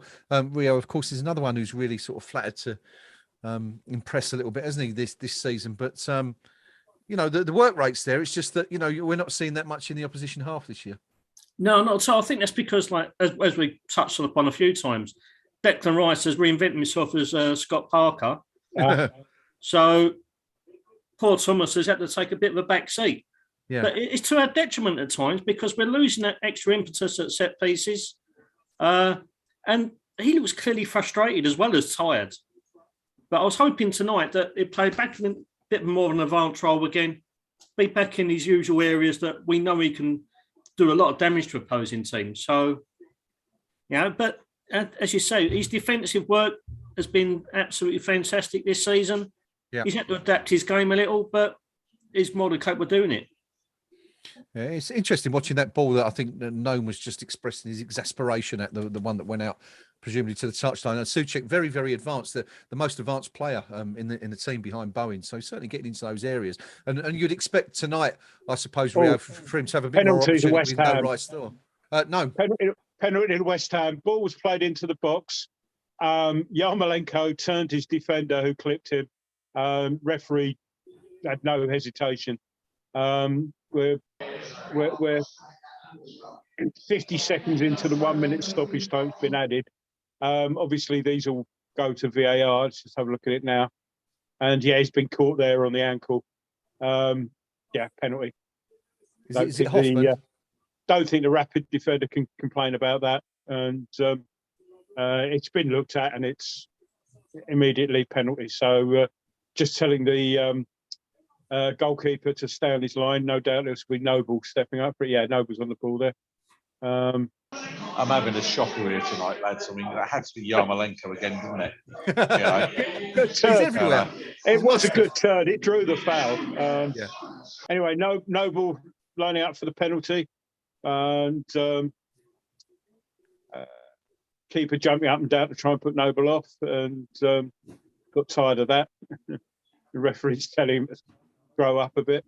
So Noble's re-spotted the ball, runs up, and it. 2-0. Fine penalty. Back stanchion. And 2-0, and looking good value for it. Game over for you, Pinky? As the ball hit the net, another bottle arrived. I mean, timing is everything in this sport, and the barmaid in the world-famous Rising Sun Public House, she knew exactly when to bring the beer across. So, I mean, Noble's not missing from there, is he? I'm just disappointed, actually, it was Noble that took it. We should have subbed him off and brought another player on just to take the spot kick. I thought that was the tactic we were going with this season. But no, I mean, nice to see him get back to winning ways and forever. That's the half-time whistle there. Interestingly, they just showed the replay of it. And I think nobody bothered to check for encroachment because there were a couple of West Ham players who managed to make their way at the box there. But thankfully, nobody bothered to look at it. Half time, and we're 2-0 up. Looking good. Yeah. West Ham United 2. At this point, I'm like Pinky. I'm going to have to go and get my own drink. So bear with me a second. All right, we'll catch you soon. West Ham comfortably ahead at half-time, 2 goals in the final 5 minutes of the first half, putting the Hammers in a very, very comfortable position. Just should point out as well, of course, before we move on, that it was Mark Noble who supplied the pass that led to the penalty as well. So good stuff from the skipper, and timely as well, as we were just talking about him moments before that. Half time, Rio, West Ham looking good. Is that game over now already, or have we got to fear anything from the Austrians? It really should be done and dusted here. And the way the table is, we're going to finish top. If we win tonight, we can put our feet up a little bit in the next group game, give some players a well-earned rest. We've looked incredibly comfortable. It's not been a completely dominant performance. We haven't rained shot after shot on their goal. But we've been by far the better side. We've asked all the questions. And it is well deserved. We haven't had to really step out of second gear yet either. So hopefully this could be a bit of an easy night in Vienna. Yeah, good stuff. Pinky, happy with what you've seen there, first half?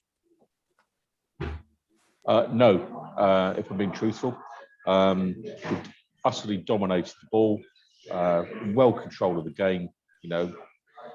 Vienna haven't looked like scoring. 2-0 up away from home with a scratch team, but no, I'm not happy. I think we should be working the ball inside their box a lot more. I think we need to move the ball much quicker.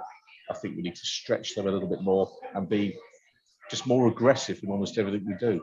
So whilst we're easily going to win the game, and normally you'd say, well, yeah, play within yourself, lads, take the result. It's not a great performance. It's a comfortable performance, but we need to be more aggressive in everything we do. This should be a 4 or 5-0 game when you look at the opposition we're playing tonight. And I'd like to see the manager make a couple of changes at half time, bring on some more of the senior players, and really put a marker down and put this Vienna lot to the sword. 2-0, yeah, great, well done. But actually, we're better than this. We're much better than this. Okay, thank you, gentlemen. Some half-time statistics for you. Possession, 34% to the hosts, 66% to West Ham United. Rapid Vienna, 4 shots, 1 on target. West Ham, 8 shots, 3 of which were on target. 1 corner for the hosts, 3 for West Ham, who lead, of course, 2-0. We're going to go back. We don't have to go far, actually, do we? We've only got to go back 5 minutes for the opening goal. We'd spoken, but 2 players we'd spoken an awful lot about Nome in the first half there. Niko Vlasic and Andrei Yarmolenko combining for the opening goal, and you were particularly impressed by the cross there from the Croat. It was perfect. As a striker, that's what you want. It's just sitting there and it just says, just guide me back. You don't have to do much. You don't have to particularly jump particularly high.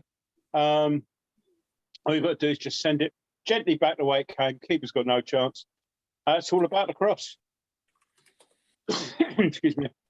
Yeah, and Yarmolenko, as Pinky said, it wasn't a fantastic finish. It didn't need to be, but in the right place at the right time. Yeah, I'd like Yarmolenko to get another couple of goals just for the pleasure of having to see Pinky consider him for man of the match. Well, who knows? There's a long way to go yet, and we could certainly see that the way things are going. Of course, we've only just seen it. We've only just commented on it, so no need to sort of go over it, Pinky. But that second goal coming in the second minute of added on time, Mark Noble converting from the penalty spot. It was Noble, of course, who played the ball into Yarmolenko. Clever little turn, and Hoffman putting him on the deck. Is that Noble's first goal this season? I've got a feeling he scored somewhere else, hasn't he? Anyone? I'm sure he has scored somewhere else, actually. Did he score against Man sure City? He scored in the shootout, didn't he? Yeah, he would have done. The game was 0-0, but he scored the shootout. But I've got a feeling he scored. I'm just going to run check. Yeah, thanks, Rio. But I mean, it's the fact that the ball into feet and the players inside the box. So you're making the defender make a decision. Yep. Yeah. And what you're doing is you're actually saying to the opposition, do your job properly. Because if you don't, you make the error and we'll exploit it. And in that case, it's a penalty kick. And we've got the best spot kick taker in Europe in our team. But I'm a big fan of getting numbers in the box, getting players in the box, and pinging the ball around a yard outside the box is pretty and all the rest of it. You have to get the ball into the box. because that's when defenders, that sorts the wheat from the chaff from defenders, those that can actually do the last ditch tackle and make it a clean tackle, that sorts them from the players who aren't quite good enough, and you move the ball 3 inches and suddenly their foot makes contact with your foot, not the ball. But you've got to create those opportunities. And for my money, we need to be sharper in the second half, because we've won the game. Forget any prospect of Rapid coming back and scoring 3 in the second half. But we need to put this lot to the sword, because we're playing Manchester City on Sunday. And how nice it would be to rock up at the City of Manchester and say, our reserve team just stuck 5 past who we've just played in Europe. Yeah. Imagine what our first team can do to you. Yeah. Let's stop being little old West Ham that are, a little bit humble, a little bit meek. Yeah. We're actually a pretty good team at the minute. Yeah, we are. We'll come and show it. Yeah, absolutely. Well, we'll come to that after the final whistle. We'll talk a bit about Man City. Look ahead to that game this weekend. But we'll just a quick run through the other scores in the Europa League tonight. Of course, Spartak Moscow beat Napoli 2-1 yesterday. Looking around, firstly, the other game in our group now, Zagreb were leading 1-0 there earlier, weren't they? There's been another goal, and it's gone to the away team. Genk have actually equalised against Zagreb. So West Ham looking very, very comfortable. Now, if we go back to the very top of the stream and we were discussing permutations, I think if Dinamo draw and we draw, we're through anyway, aren't we? Regardless of we win. Everything else is academic. Yeah, it's all immaterial. I think basically we've just got to beat Dinamo Zagreb's result.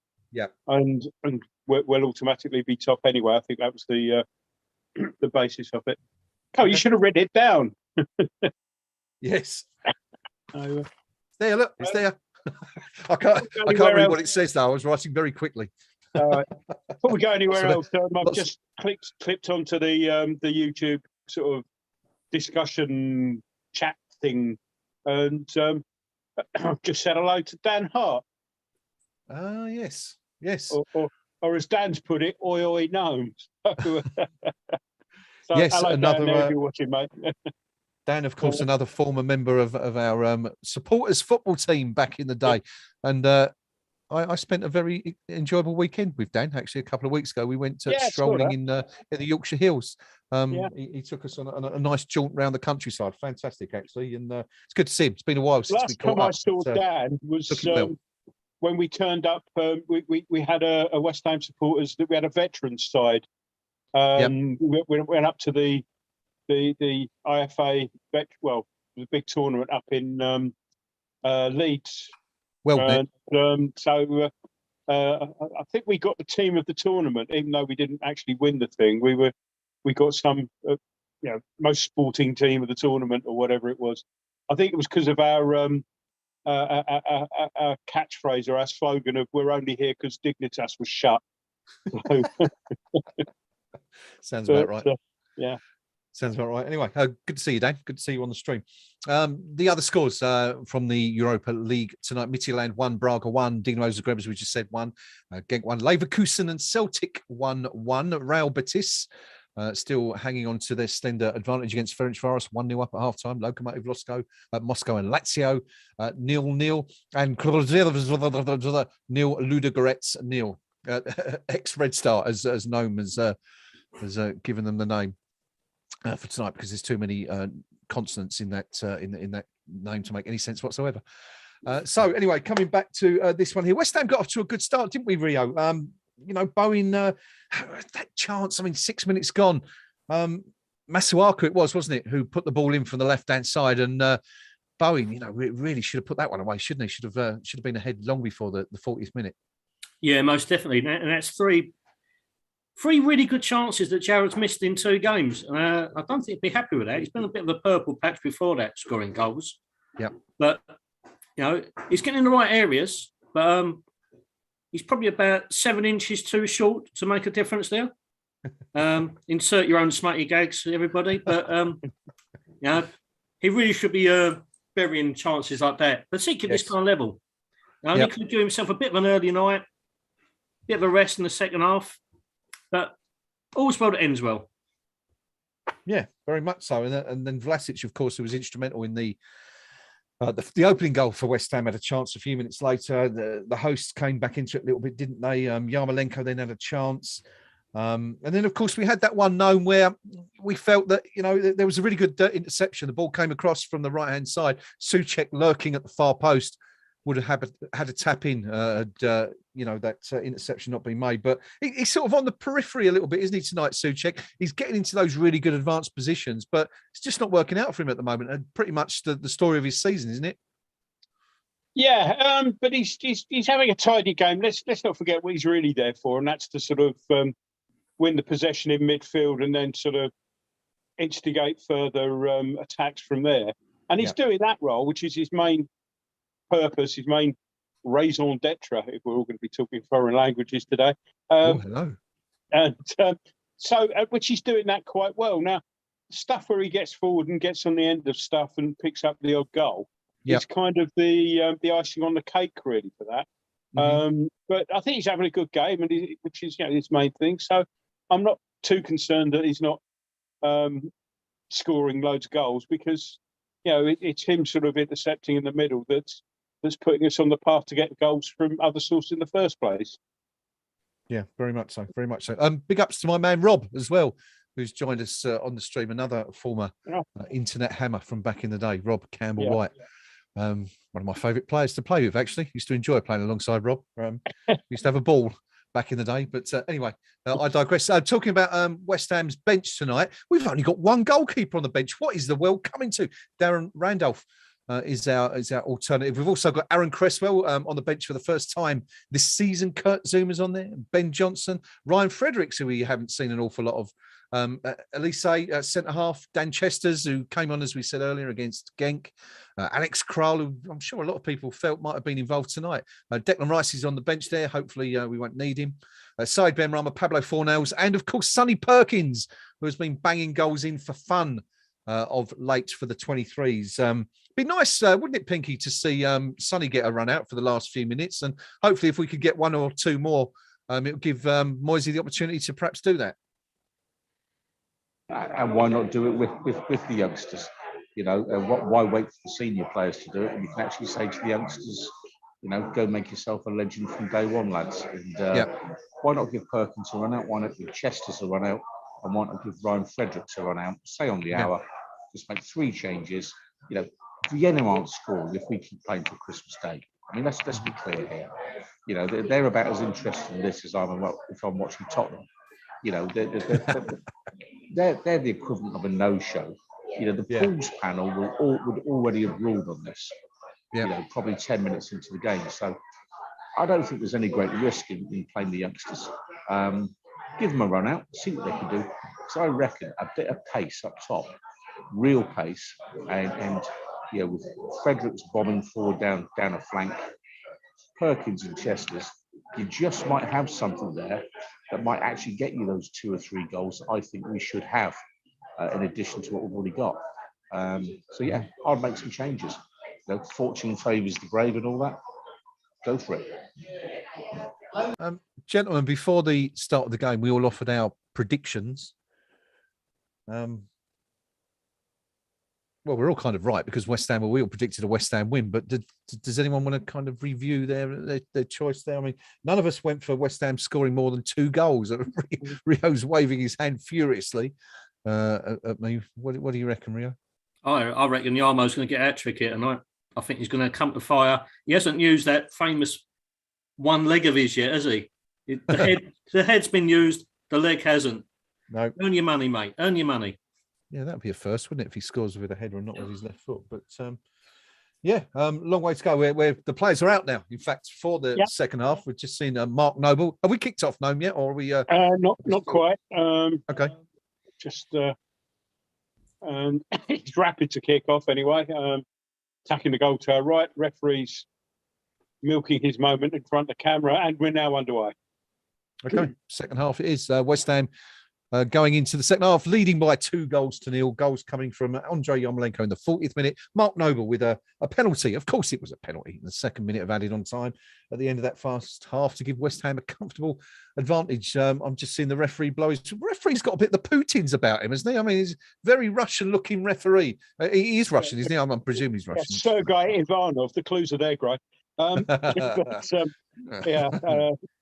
Yes, definitely a bit of the old Vladimir's about him, I think. Yeah, but anyway, we're underway. West Ham looking for another goal that would almost certainly kill it off, and Vienna looking for that goal that would give them some semblance of hope. Got to say, Rio, Soufal looks like an angry man out there tonight. Yeah, someone commented on the forum. He looks severely annoyed. He does, doesn't he? I don't know quite why. You know, he's playing alongside his best mate. He's back in the starting lineup. Yeah. It's strange, isn't it? He always looks like that, to be honest. It's a different level. He's got a noncy hair. He goes out and plays. He's got what? Like a bit of a perm, yeah? Look at his hair, then. His missus is that what it is? Said, look, you've hit the big time now. You're playing in London. Yeah. You need to, make yourself a bit trendier. And he's got the hairdressers. And he's clearly got someone who lasted their work in 1974. He's had some work done on his barnet, and he knows the whole world can see, and the whole world is laughing. That's why he's angry. There you go. You heard it here first. But yeah, he's definitely got the benefit of Graham and Rio. A perm is the sort of chemical treatment to curl the hair. So just thought I'd help you out there. So. It's 2 minutes gone in this second half. It's Rapid Vienna 0, West Ham United 2. Very, very angry man. He's Rio, we didn't go to the forum. We didn't go to the forum at halftime to see what everyone thought. Should we cut in quickly now while we're waiting for something to happen? Naomi, if anything occurs, Pinky, please cut in. Yeah, we'll do. Yeah, but it's pretty quiet, to be honest. 61 Dixie. There are two players who need time on the pitch, Vlasic and Krell. I guess the mere effect. Rapid on the attack. Sorry, the Greek lads pulled it back. He's got it back on the right hand side of the box. Gets a ball across, but it's cleared away. And we've got Vlasic on the ball now. Who combination of Vlasic and a little bit too casual there, but Lanzini's got the ball, turns, and we're on the attack now. And we've got 3 against 3. Lanzini basically drills the ball at Bowen, who can't control it, and the ball's back for the goalkeeper. Sorry, Rio, mate. That's all right. Yeah, no, just some of the same. The Vlasic and Krell both need time. Someone mentioning that Krell hasn't had a sniff, and it's not just down to the COVID, he thinks. It's down to possibly the amount of money you have to pay if you meet certain appearance criteria. Yeah. And maybe Moyes just doesn't rate him. Big Fat Sam has put Vlasic has made 2 or 3 really good balls in here. He's had a good first half, but I think he should be a bit more selfish. Bubbles Fortuna. Mark Noble scoring in Europe. That really brings a tear to the eye. Paul HS. Game over. It's time to think about Sunday now. I bring on Krell for Souček, Ben Rama for Bowen, and Zuma for Dawson, which for me sounds a little bit counterproductive because you want both Zuma and Ben Rama fit and firing, rested. Yeah. And Big Fat Sam agreeing with us. We said, is it me or is it does Kufal look severely annoyed and has done all game? Also, going back to that, that was Mark Noble's first goal for West Ham since January 2020 when he scored away Leicester at the King Power. And we lost 4-1. Oh, there you go.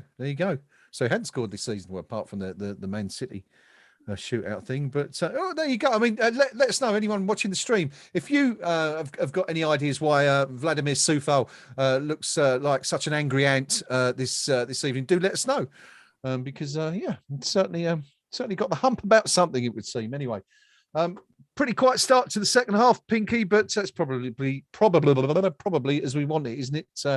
Rapid not really threatening at all. Yeah, I mean, this is turning into a training ground kind of game. the biggest danger to us is our players just don't sleep. That's why I think the manager might advise it just to freshen it up in the hour and you can get some fresh legs out there. Younger players, players something to prove, players who will run around a bit for the last half an hour to say, look at me, boss, for the weekend.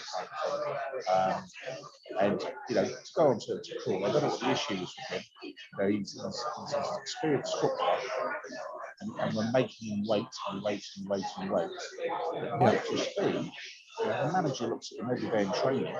He might just not be doing enough. He might just say, "Well, who am I going to leave out for you?" Yeah. Is he going to leave out Declan Rice at the weekend? Is he going to leave out Thomas Suchek at the weekend? Not very likely, is it? No. So it might just be one of those players that we thought that his time will come when one of the senior players gets an injury, a nasty injury, and maybe not before. Interesting stuff.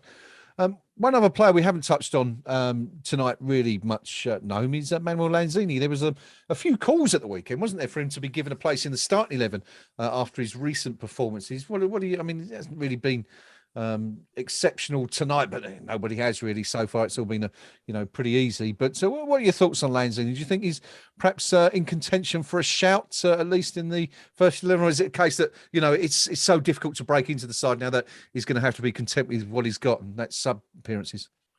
I think, the latter. Come back to me, because Dawson and Suchek have messed things about, and Rapid are on the attack here. Thankfully, everybody's got back now, and Yarmolenko puts in a blocking thing, and it's gone back. But that was Dawson and Suchek being a little bit too casual between them there, and a bit more pace and conviction. Rapid could have been sort of on the attack there, but just one thing. It's kind of the situation, because they look well beaten now, and even when something like that came their way, they didn't really look like they had the confidence to make something of it. As they've just played the ball at the touch with a poor pass. But let's not get sloppy. That's what I'd say. Yeah, very much. I just want to point out, actually, it was the guy breaking up that attack there was Andrei Yarmolenko, who had raced all the way back to support Soufal and got a nudge in. It's going to be one of those days, Pinky, isn't it? He's just going to be everywhere tonight now after what we said at the beginning. If he scores with us right, I'll do the last 15 minutes in the underpants. And the last 14 minutes outside the pub. well, let's hope that doesn't happen, because we don't want to get banned by YouTube. We've got a channel to protect here. But there you go. You heard it here first, folks. There's the offer from Pinky. But 8 minutes gone in the second half. It's pretty easy, standard stuff so far. Rio, how long is it going to be before David Moyes makes a change at this rate? I think it'll only be about 5 or 10 minutes. The man I would take off is Thomas Suchek, not because he's been particularly disappointing. He just needs a break, doesn't he? Now, I know what Kroll coming on? You would have thought so. Definitely Kroll.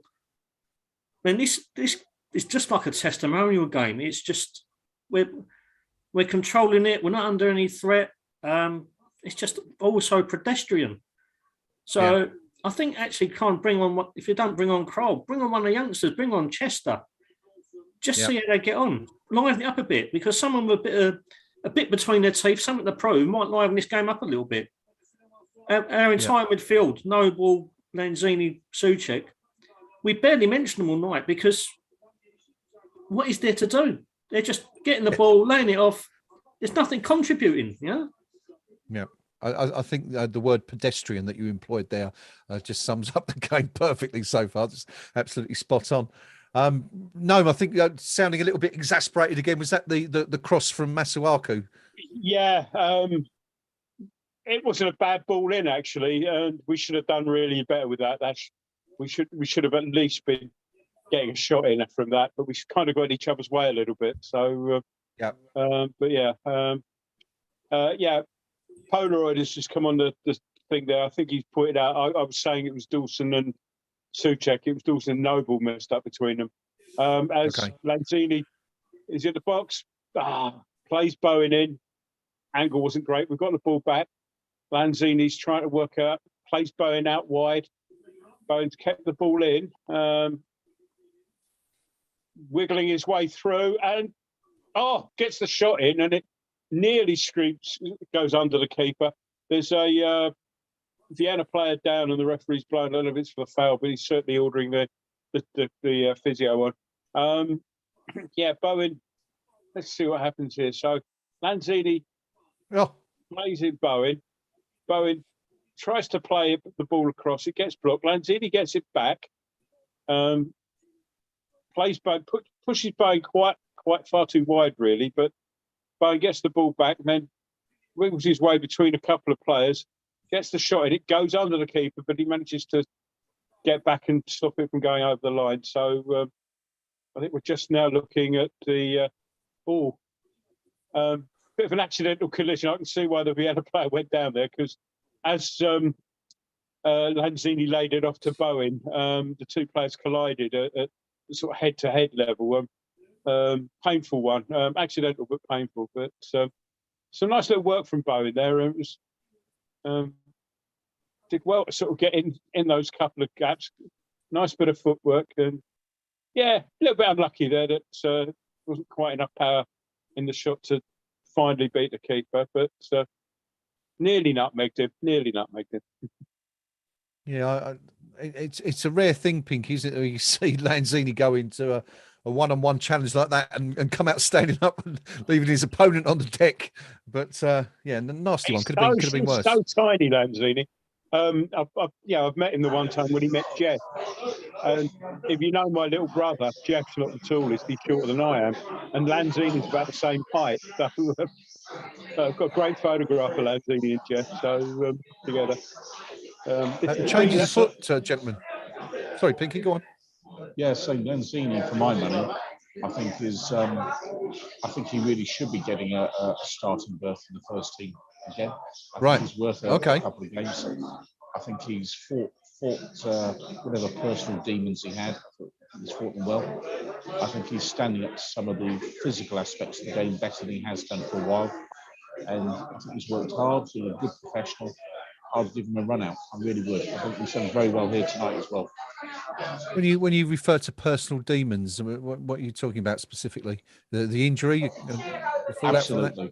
And I mean, sometimes we forget these are top level athletes, and what to us might not seem like a particularly bad injury, to them it can be devastating both physically and between the ears, and it can take a long time to get over it.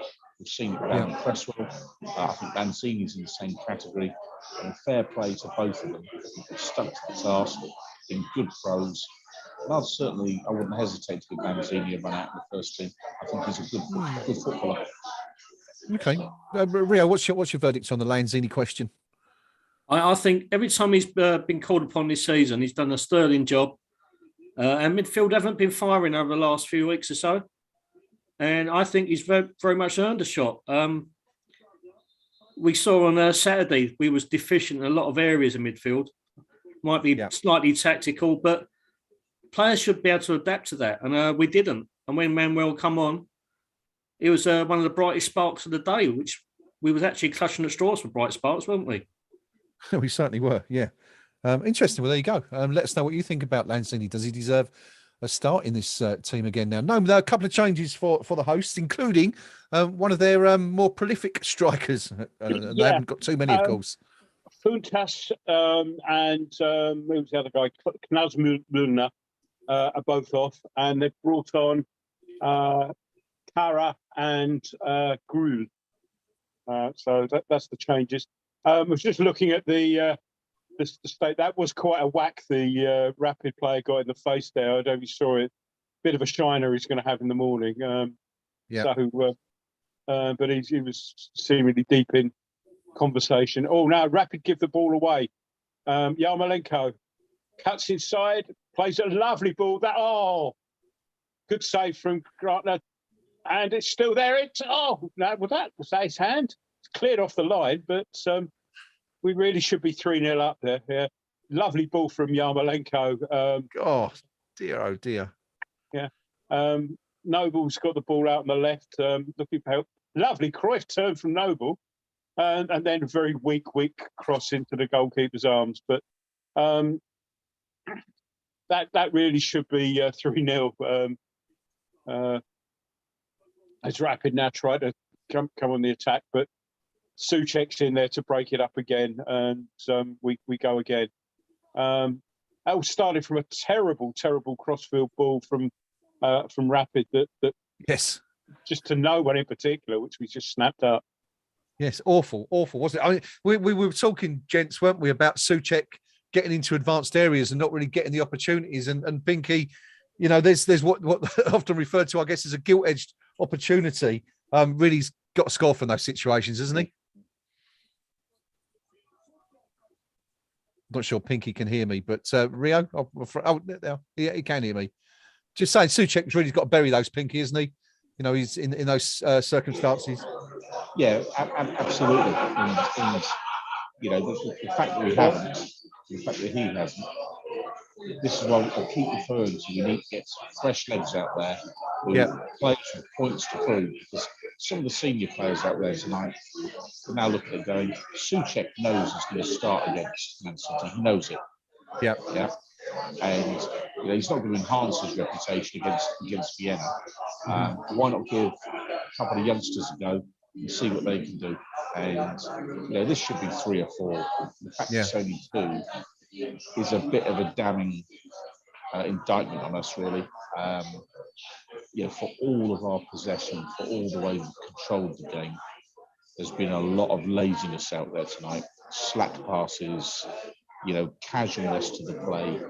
And it's almost as if the second string are going, well, we know we're the second string and we don't have to try as hard as we need to. Well, actually, we do have a third string and a 4th string. And I'd actually just get 1 or 2 of these players, make them aware that youngsters are nipping at their heels. Yarmolenko on the ball now, cuts inside, beats one player, doesn't quite beat the second, and the ball's too long for, I think Bowen was in the middle there. However, we build again. Ball's retrieved there by Souček, and Vlasic now goes on a bit of a mazy run, but gets cut short. Lovely ball from Souček out to the right-hand side. Poor ball in. I think that was Soufal, yeah. Soufal played the ball square across the box, but it's behind everybody. But lovely play there to bring Soufal in on it. Lovely ball, but bit of a waste, really. Still 2-0. We're in the final third of this match. West Ham scoring twice shortly before half-time to go into the interval 2 goals ahead, and haven't been able to extend that lead, even though they've threatened to do so. Going back to the Vladimir Soufal, why is he so angry tonight? Elaine Nelson reckons he's getting himself ready for Jack Grealish at the weekend. Yeah. And quite possibly David O'Rourke saying, well, he just wants his starting spot back, doesn't he? Evening to Steve Palmer joining us on the stream. Good to see you, Steve. Thanks for joining us. Don't forget, of course, if you like what you're watching, give us a little like down there and the thumbs up thing. If you don't like it, well, give us a thumbs down. If you like, we don't care, really. Doesn't really matter. We're not after hits Rio. What do you reckon? Yeah, it's just like everything. Yeah, just gives a like, please. So I'm just going to go to the forum quickly. There's a couple of interesting comments. WC has put, professional job so far. We'd love to see the kids coming around 60 minutes. Well, we're a bit behind that already. Not having a crowd has really sucked the life out of Rapid. And we've just gone about our business. Nice work, nice and professional from the team so far. 3 changes being made. Has put, it would be nice to grab a 3rd goal and give Chester and Perkins a run out. Yeah, McCann, who's pretty much on form tonight, has put Chester and Perkins. That sounds like ITV's next crime duo series. Robbie's put, I'm really enjoying the game so far. Obviously, it helps that we are 2 up, but I like the effort and I like the professional attitude the fringe players out there are showing. But the last one to come and finish on, we've got a Croatian poster making his very first comment on the forum. Right. Domaku, I think. Domakaku or something odd. Whatever, he's Croatian. Yeah. I'm Croatian, just to reinforce the point. Is he Croatian? How do you know? And I have to tell you that all the criticism you have about Vlasic is spot on. He's been unrecognisable the entire season for both the national team as well. And what I saw from these West Ham games, he's played the last 2 seasons. He told us to be the best player at West Ham. In Croatia, he's dubbed the biggest talent since Modric. I don't know what's happening here. His father said he's doing everything great in training, so results will come. We will see. I really hope it pans out. So, yeah, bit of inside information from Croatia there. Interesting. Well, he's picking up, putting a great ball tonight for the opening goal. But Noam, you were just saying we've just had some changes for West Ham, but no youngsters. Changes. Yep. And it's not the youngsters as we might have thought, but we brought in the heavy squad. We brought on Benrahma, Fornals, and Král, and we've taken off Souček, Bowen, and Lanzini. So I think that's giving people again a bit of a rest as Benrahma now sort of chases down, but the goalkeeper deals with it comfortably. So those changes have been made with 65 minutes or so 65, when the changes were made. And as West Ham, Vlasic wins a free kick for handball, playing off the defender, stuck an arm out. So we go again. I mean, in terms of tactics, it looks like we're going to go with Yarmolenko as the spearhead with Fornals and Benrahma either side of him, I guess. Yeah, that would make sense. Yeah. But shame, Pinky, that we haven't seen any of the youngsters yet. Maybe it's going to be a case of, they're going to get a run out for the last 2 or 3 minutes, as was the case with Dan Chester's against Genk at the London Stadium a few weeks back. Hopefully. Yeah, you'd hope so, because it's only a 2.5 hour flight, whatever it is, to Vienna. But the youngsters are probably this Love Island or I'm a Celebrity or something like that. So they had things to do this evening. And I'd hate to think the managers dragged them out there just to sit on the bench and the goal. So hopefully the last 5-10 minutes we'll see. Good stuff. It's Rapid Vienna. Neil, West Ham United 2, we're rapidly approaching the last 20 minutes of the game, 68 minutes on the clock. The Hammers looking comfortable, but still could do with a third goal. But who's stood out for you so far, Rio? I know who it is for me, but I'm going to keep my powder dry for now. To be honest, for me, there's not a lot to choose from. For a 2-0 victory, we're looking really comfortable. No one for me has really stood out. Probably for me, the pick have been both Arthur and Yarmo. Yeah, that's what I was going to say. Yeah, no question. Yarmolenko. I mean, he great little ball for Souček as well, wasn't there? A few minutes ago, just before Souček went off. Oh, yeah, come on, can't believe it. Poor Pinky can't believe it. But Yarmolenko's just been fouled and not got anything for it. And well. Just as I think quid pro quo, I think that's Gruel, isn't it? Has gone running through and ran into a brick wall that is Dawson, and that might have been given as well. But he's not given that either. So we're back where we are. Nice turn from Benrahma. Can't quite keep the ball within range, and it's back with the Gartner, the keeper. Yeah, I think. Both players had a bit of a fair shout there, didn't they, for a foul, one of either end in. Benrahma's been played in here by Noble, beats his defender. He's got the ball to the byline, pulls it back, it's blocked, and Benrahma's got it back, and they're trying to put that out for a throw. Nice back heel from Benrahma, and Vlasic plays the ball in. Lovely chip ball in from Noble, but it's just about cleared, and it's getting very desperate in the back there as Masuaku picks up the ball now, looking for a bit of help, plays it out left to Vlasic. Ball down the line into Yarmolenko, back heel from Yarmolenko, nearly finds Benrahma, but the flag's up for offside anyway, so nothing coming of that. But good little spell there. Benrahma seems to have had his hair done again, gentlemen. Seems to have gone a bit blonde again. It's so long since we've seen him in the flesh, I can't remember. You never fancy going blonde, no? With all that lovely, luscious hair of yours on top of your When I bonce. was a kid, funny enough, all the photographs of me as a sort of 3, 4, 5-year-old, I was blonde, but it just suddenly gradually got darker. So, but no, I don't feel the need to dye it. But of course, it is nice to have the option, should I so decide. Yeah. I think you should do it. I think it'd be very. If we win fitting. a cup this season, I'll get it dyed blonde. All right. So you're going to get your hair dyed blonde. Pinky's going to run around in his underpants. So it's Rio. Any offerings from you as things to do? If we win a if cup something happens? this year, I'm going to get another tattoo done. Ah, with the something to do with the cup, presumably. Probably not, but Yarmolenko's done well here.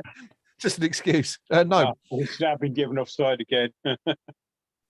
But Just point out if that we is win a cup, one. I'll get my hair dyed blonde, and but I'll only do it. I'll only do it for the Bobby Moore fun. How about that? All right, Pinky. 71st minute, and Yarmolenko touched the ball with his right foot. First time tonight. Just seen it come up. Yeah, didn't do an awful lot with it, though, did he? Unfortunately, It's offside anyway. there you go. Yes. This game's kind of trundling towards its inevitable conclusion, it seems here. Hopefully something will pick up in the last 20 minutes. But, I think, Pinky, it's been one of the most boring 2-0s I think I've ever seen so far. It's just not a lot to talk about or discuss really going on out there right now. Yeah, and the fact that you're picking Yarmo out as one of the standout players, and I stress in your opinion, I want to be very clear that isn't my opinion. Come on. No gimmies for me, mate. You've got to sink every putt.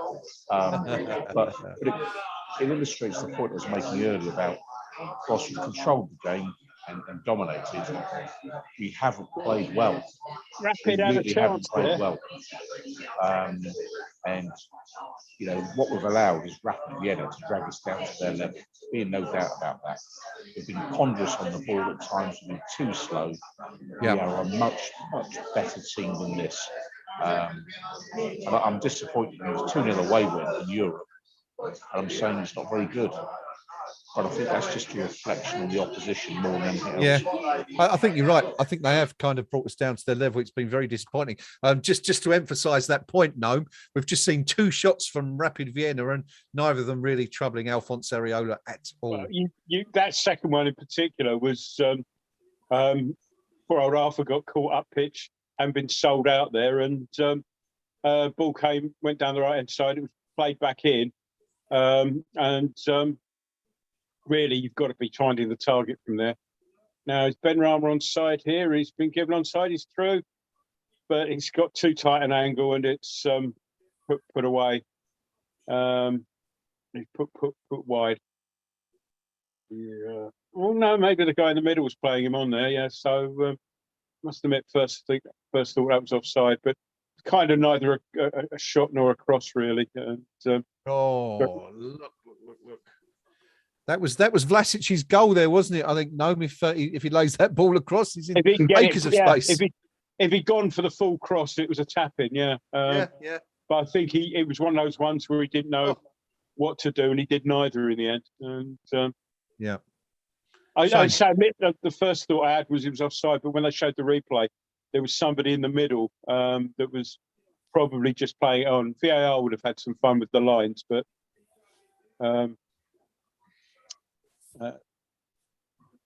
yeah, we're not keeping the ball very well at this moment. No, yeah, we win it, and 2 passes later, it's coming back at us at the moment. Yeah, a little bit sloppy. One person who apparently is keeping the ball very well, is Issa Diop, according to our man John. Hi, John. Good to see you. Joining us all the way from Atlanta in Georgia. Issa Diop has completed all 52 passes today, says John, according to the BBC. Pinky. It's not Pinky's night, is it? He's gone. He's disappeared. There he is. He's come back. I'm sorry, but that was sound like a stuck record. It's the calibre of the opposition. I'm not joking. We could have been West Ham United's back 4 tonight, and can you imagine? It'd still be a clean sheet, and yeah, I might sweat marginally more than Craig Dawson or whatever, but Vienna have got no one that's going to trouble a Premier League, centre back. They really haven't. And Yeah. I've raised it before. There was something wrong with the structure of these competitions where, teams are playing against opposition miles below their level just to create TV entertainment, just putting miles on the clocks of players. Yeah. For what? This is not good entertainment tonight. This is, after 5 minutes, there's only going to be one team on it. And they're killing their own game by devaluing the currency with dross like this, frankly. Very disappointing. Yeah, there you go. I'm just pleased to hear you refer to Issa Diop as a Premier League defender. We just seen another shot known for the home side. Straight down Areola's throat. He's probably grateful for something to do. Oh, sorry. We've had one of those Craig Dawson moments where he accidentally hurt someone. Remember when he almost kicked somebody's head off against Southampton? Yes. Well, he's cleared the ball down the line, and on his follow-through, there's a Vienna player sort of trotting up behind him. And not to put too fine a point of it, he's got it right in the orchestras. We're now seeing one of the youngsters, Perkins, is coming on, along with Fredericks. So, and Masuaku is leaving. That'll be Fredericks on for him, presumably. And yeah, it does look like one of those beards that you have with magnetic filings, don't you, as a kid? Yeah. Who are we talking about now? I've lost. Masuaku's beard. Masuaku's, yes. Looks like one of those ones where you got the magnet. Yes. And Vlasic is off, and Perkins gets his debut. Vlasic should work hard. I was just thinking a few minutes ago, he was harrying and chasing somebody about. He was working hard. I mean, it wasn't classic sort of show-stopping performance, but he did work hard. Well, look, here's one for the statisticians. Sonny Perkins, number 64. Is that the highest number of any West Ham player before? I think it might be. It's got to be, That's one for Rio, I think. Yeah, as far as I know, it definitely is. Yep. I think we've had a couple of my number. Shirt. Yes. I was once saying that a West Ham game to a number 80 on me back. But yeah, for official people that actually going to make the pitch for reasons other than invading it for just nonsense. Yeah, 64 is the highest. Well, what was that, Rio? Your birthday in 2019 or something? No, it's my cricket club number. But I just like it. It looks really good, 80 on the back, because also reflects the last time he actually won a proper trophy. He makes a debut goal with his first touch as a cracking cross. Ball down the left. He's just onside, 6 yards out, and it's a fantastic save by Gartner, the sod. You just wanted that to go in. What a debut that would have been his first touch. And wow, that's a great run and great cross from Soufal. And damn you, keeper. It's a good save, no, but you're kind of wishing he'd headed it downwards rather than straight at just a foot either side. Yeah. Yeah. What a moment that would have been, Pinky. Yeah? First touch as a pro and scoring would have been great. Sears-esque, in fact. Well, let's not damn him with that one. But I was calling for a bit of energy, a bit of fresh legs, and dare I say, enthusiasm. And that's what you get. A player who's actually made the run, being in the right part of the pitch at the right time. I think the cross was just marginally too high for him. That's why he couldn't quite get the direction on it. But if he puts himself in that position, he will get goals. And fair play to him. And fair play to the manager for giving him, a 15-minute run out tonight. Here. Yeah, nice to see him get an opportunity to do something rather than the obligatory 2 minutes at the end. John Coney says, with you four in defence, that would be an impenetrable wall. I think that's what you call one of those backhanded compliments. But anyway, would have been interesting. But I think Pinky's right. We could probably have kept a clean sheet out there tonight. No, definitely more of a striker. Yarmolenko's had the shirt pulled off his back there. No, I was always a striker, me. So sorry, you three are gonna have to play the back on your own. yeah.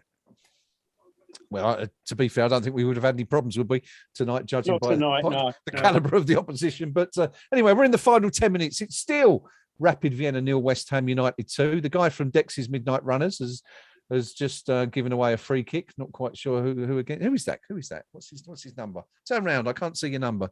Begins with an L. The chap who just had the shirt off Yarmolenko's back. Lublic. Yes, Lubicic. I think it is. But should we have a quick look at the scores from around the grounds quickly? Cervena Zvezda 1-0 up against Ludogorets now. Midtjylland 2, Braga 1. Dinamo Zagreb and Genk, that other game that's important to West Ham, still a 1 goal each in Croatia. Leverkusen behind against Celtic. Celtic 2-1 up now in Germany, which would be a bit of a coup for the Scots if they could hang on there. Real Betis have doubled their advantage over Ferencvaros to 2-0. Lazio now 2-0 up in Moscow against Lokomotiv, and of course 2-0 here to West Ham. Some other games coming up later. Well, we don't need to worry about those, some 8 o'clock games, but Rangers and Leicester City in action. Leicester at home to Legia Warsaw. Rangers host Sparta Prague. Of course, there's a bit of a West Ham interest in that now, of course, with Daniel Krasinski on the board at West Ham. 8.5 minutes to go. Rapid 0, West Ham 2. Rio, we're going to see another goal, or is this it for tonight? I think there's a goal in there. I'm always the optimist. It just needs something to liven it up, doesn't it? And yeah. Comment from the forum. Yes. Nothing serious, because it's not one of them nights, is it? But the phrase is, and it's referring to us. Oh. Come on, Pinky. Perky's on.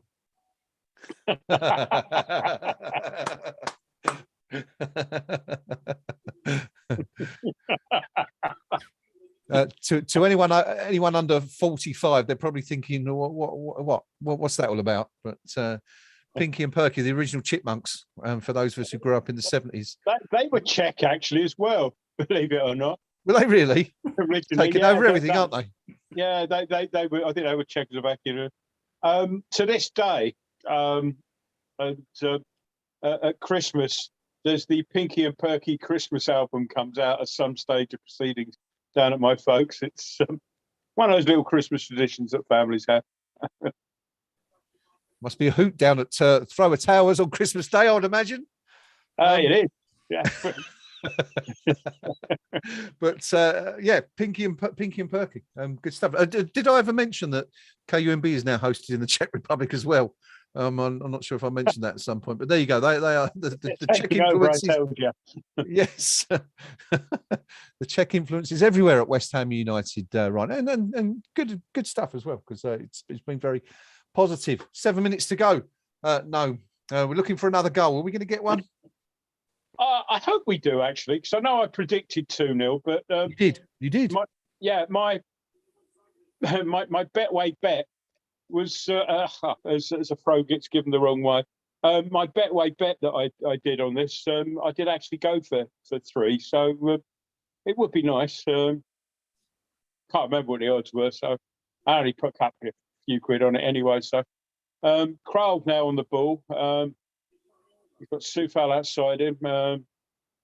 Don't seem too intent on going too far forward though. Noble does his turning around thing. Looking for somebody to give the ball back. That's going to go all the way back. Dawson square to Diop, and we can go again. But I'd like to see us get a third, if only financially, yeah. I should stress that we're not getting paid for any endorsements on this channel. No, sorry. Yeah. As I just take a sip. But if Betway want to send me a few quid for having mentioned them, then I'm not proud. Yes, indeed. Well, last few minutes. Those Rolls-Royce cars are nice, aren't they? They're not made in the Czech Republic now, are they? Somewhere over that part of the world, anyway. That's what's going to happen. Is we're going to get a Skoda each, aren't we? Yes. Bob Claret. Yes, of course. Pinky and Perky were pigs. Well, I don't think they were real pigs, but you know, wooden pigs. Wooden Pigs. Yes. Yeah. I've got a funny thing. I had that album as well. Actually, no, it was. I've definitely had a Pinky and Perky album somewhere. There you go. There you go. No wonder we turned out like we did, eh? You can But, probably tell there's not much happening in the game at the moment, by the way. Rapid are on the attack, and another shot goes. Difficult to tell what row it is, but there's not 90 people in it anyway. And it gets lodged there, and somebody's going to have to go and get another ball. Vienna have been so bad tonight. I think UEFA should allow 100 of their supporters in for the last 10 minutes just so they can boo their team off the pitch. They have been utter rubbish. Haven't they endured enough punishment watching this on the box? Well, there's something not right that we're going to get 3 points in our little table for beating them. You know, it doesn't feel right. They've put about as much effort in there as, I don't know, running a bath. They've been awful. And if UEFA think this is a valid competition, they are deluding themselves. This is absolute nonsense what we're watching here tonight. Rubbish. do you know? I mean, I totally agree with every word you're saying there, Pinky. But isn't it nice? Because doesn't that kind of show that how far we've come as a club? Bear in mind, 4 or 5 years ago, we were getting knocked out by the likes of who was, I can't remember who it was now, but playing teams like Birkirkara and just squeezing through against them. Astragugu, of course. How could I forget? But you know, it does indicate, doesn't it, how far we've come as a club, that we're looking at these games and it's just a stroll in the park. Yeah. To some extent, yes, but the concern I've got is once you get past the group stage, which is where the real cross is, you might suddenly come up against someone that is several levels better than Vienna or Ghent, and suddenly there's a rude awakening coming. And so the point I'm making is it's a competition that's too fat, too many teams in it, you know, just to appease TV nations, TV channels across Europe. A slimmed down version would enhance the competition somewhat. It needs more competitive games in the early rounds, because from the away winning Zagreb, I think you probably couldn't get a price on us not winning the group. There's something wrong with that. There's still half a dozen games to go. Would you advocate a return to the old system of, you know, two-legged games from the word go rather than these group phases? Yes, absolutely. Something on every match, and you know, if you don't do it, lads, you're going home. You know, that's the end of the competition. You see some players running around then. You wouldn't see players strolling around the pitch like half of our team was done tonight. You know, they've done all they've needed to do, but every single West Ham United player tonight, they're better footballers than they've shown this evening. Far better. Yeah, absolutely. Rio, I saw you nodding along there. You'd also advocate a return to the straight knockout competition rather than this parade, essentially. You know, in this. Absolutely. Knockout European football used to inspire the whole nation to come together. Used to be real events. There used to be drama with every single minute of the games. Yeah. This is it's like the Champions League. I mean, I know we're going to be in it and winning it next year, but it's a bloated, incredibly dull competition. And it's like we're seeing tonight. I mean, I'm absolutely delighted we're winning, of course. It's a great run out for a couple of the boys, but it's a waste of time for a majority of them. And it's just such a bloated competition. People lose interest. It's just there to make money for the bigger clubs. We're filtering down to the low echelons of that. But bring back two-legged knockouts where you actually found yourself rooting for clubs you hated. Yes, I can remember cheering Spurs on when they. Who was the goalkeeper who made the save? Is it 83? Tony Parks, of course. Yeah. So we remember things like that. Exactly. Yeah. I didn't cheer them. I always cheered for the foreign teams. Yeah. Whoever Liverpool were playing, I cheered for them. Exactly. I hated the foreign teams, but I cheered them on.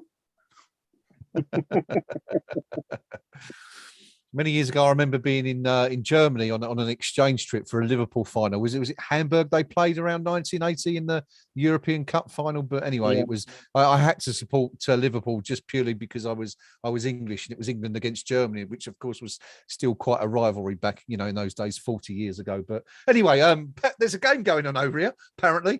Not something you notice. Vienna have just had an optimistic overhead kick going a yard over, and they're bringing on we're just 10 seconds into 3 of added time as your Dexy's Midnight Runners bloke is trotting off, and you can see who that coming on was, but Lubicic is off, and Struntz. Struntz is on for Putas, who was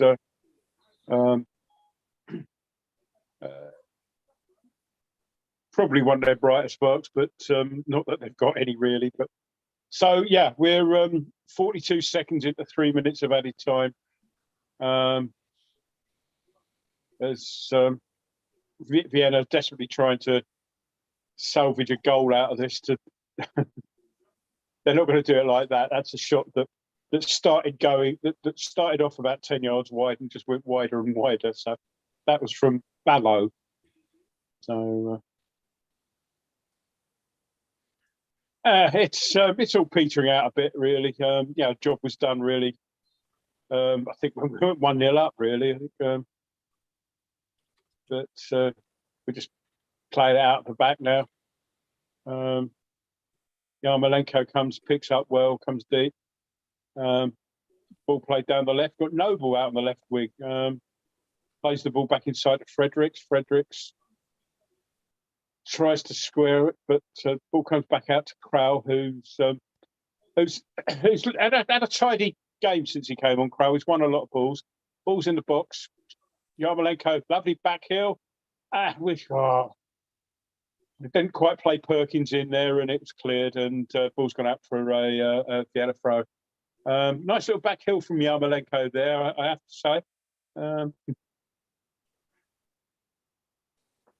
He'll get a reaction. So I've got to say my stream has died, and it's taken me about 2 minutes to notice they're interested in the game. It's kind of come back now. Well, we're in the last 45 seconds of the 3 minutes. Okay. We had to try to play the ball in, but it's gone out for a goal kick. Depends how long Areola takes to take this goal kick, but we'll see. But the last 30 seconds now. This could well be the last kick of the game if he times it right. Yes, Areola's deciding which particular blade of grass he wants to take that from, and this will be the last kick, I think. He's waiting for everybody to stand in their allotted position. He still hasn't taken it. Launched now, and that's the final whistle. Top of the group. There it is. Yeah. And safety through. So yep, safety through. We all give each other a nudge just to awaken each other as we prepare to go into a post-match discussion. So you're going to love this because I just go on turned over just to see how it was getting on. You know the whipping boys in the Thursday night Isthmian League at the bottom of the league that Tottenham are playing tonight have just scored a 94th minute what looks like a winner, 2-1 to Mura. Oh dear. Oh dear, oh dear, oh dear.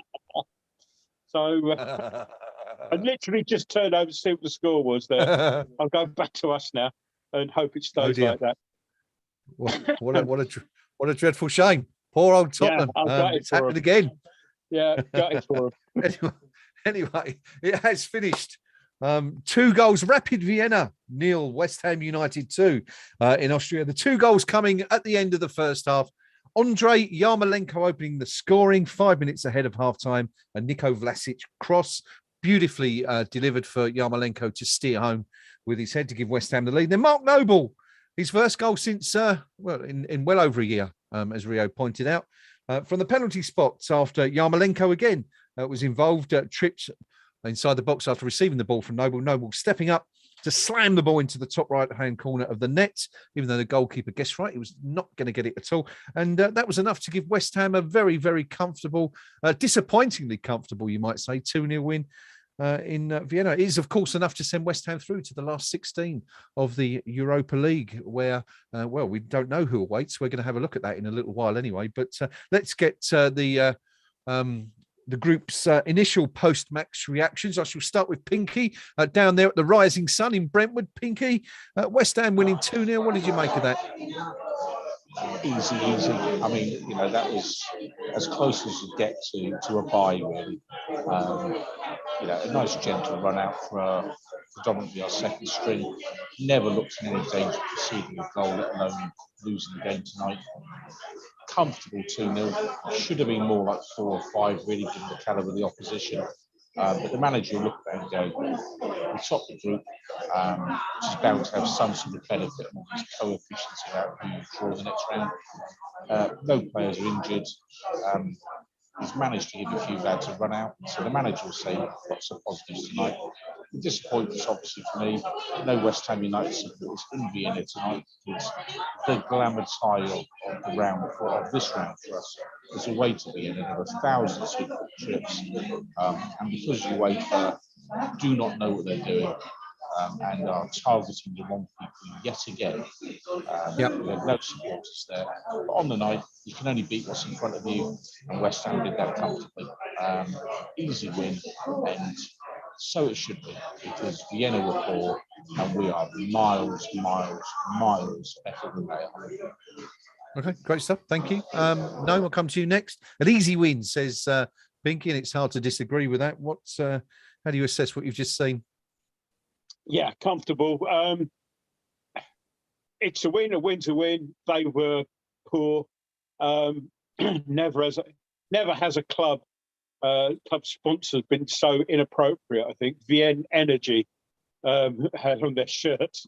I can only think that somebody's having a laugh with that, because they were poor. They lacked any idea, really. Yeah, comfortable. You can't really complain about that. I'm just glad that's over.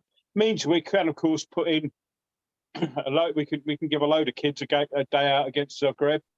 Yeah. In a couple of weeks' time, whenever it is, and yeah, I mean, let's face it. Go back a few months. They come out with the groups, and we think, I think we were seeded 3rd in the group. Mm-hmm. And you look at that and you think, well, Zagreb, they might be a bit useful. Vienna aren't any, they're well known, but apart from the glitch against Genk the other week, where we didn't play well, but we're still unlucky only to get a point. We've just walked away with that group. We've just taken it and said, thanks, that's ours. Yep. Professional performance rather than outstandingly stunning, I think, is probably the way to look at that. Okay.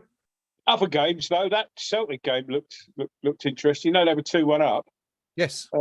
Full times 3-2 to Bayer Leverkusen. Oh dear. Well, we'll come to that in just a moment. We'll have a look at those very briefly. Sure. But before we do that, Rio, your thoughts on what you've seen tonight, if you're still awake over there. Yeah, I'm wide awake. I'm absolutely riveted. I can't really add anything more, really. Professional job.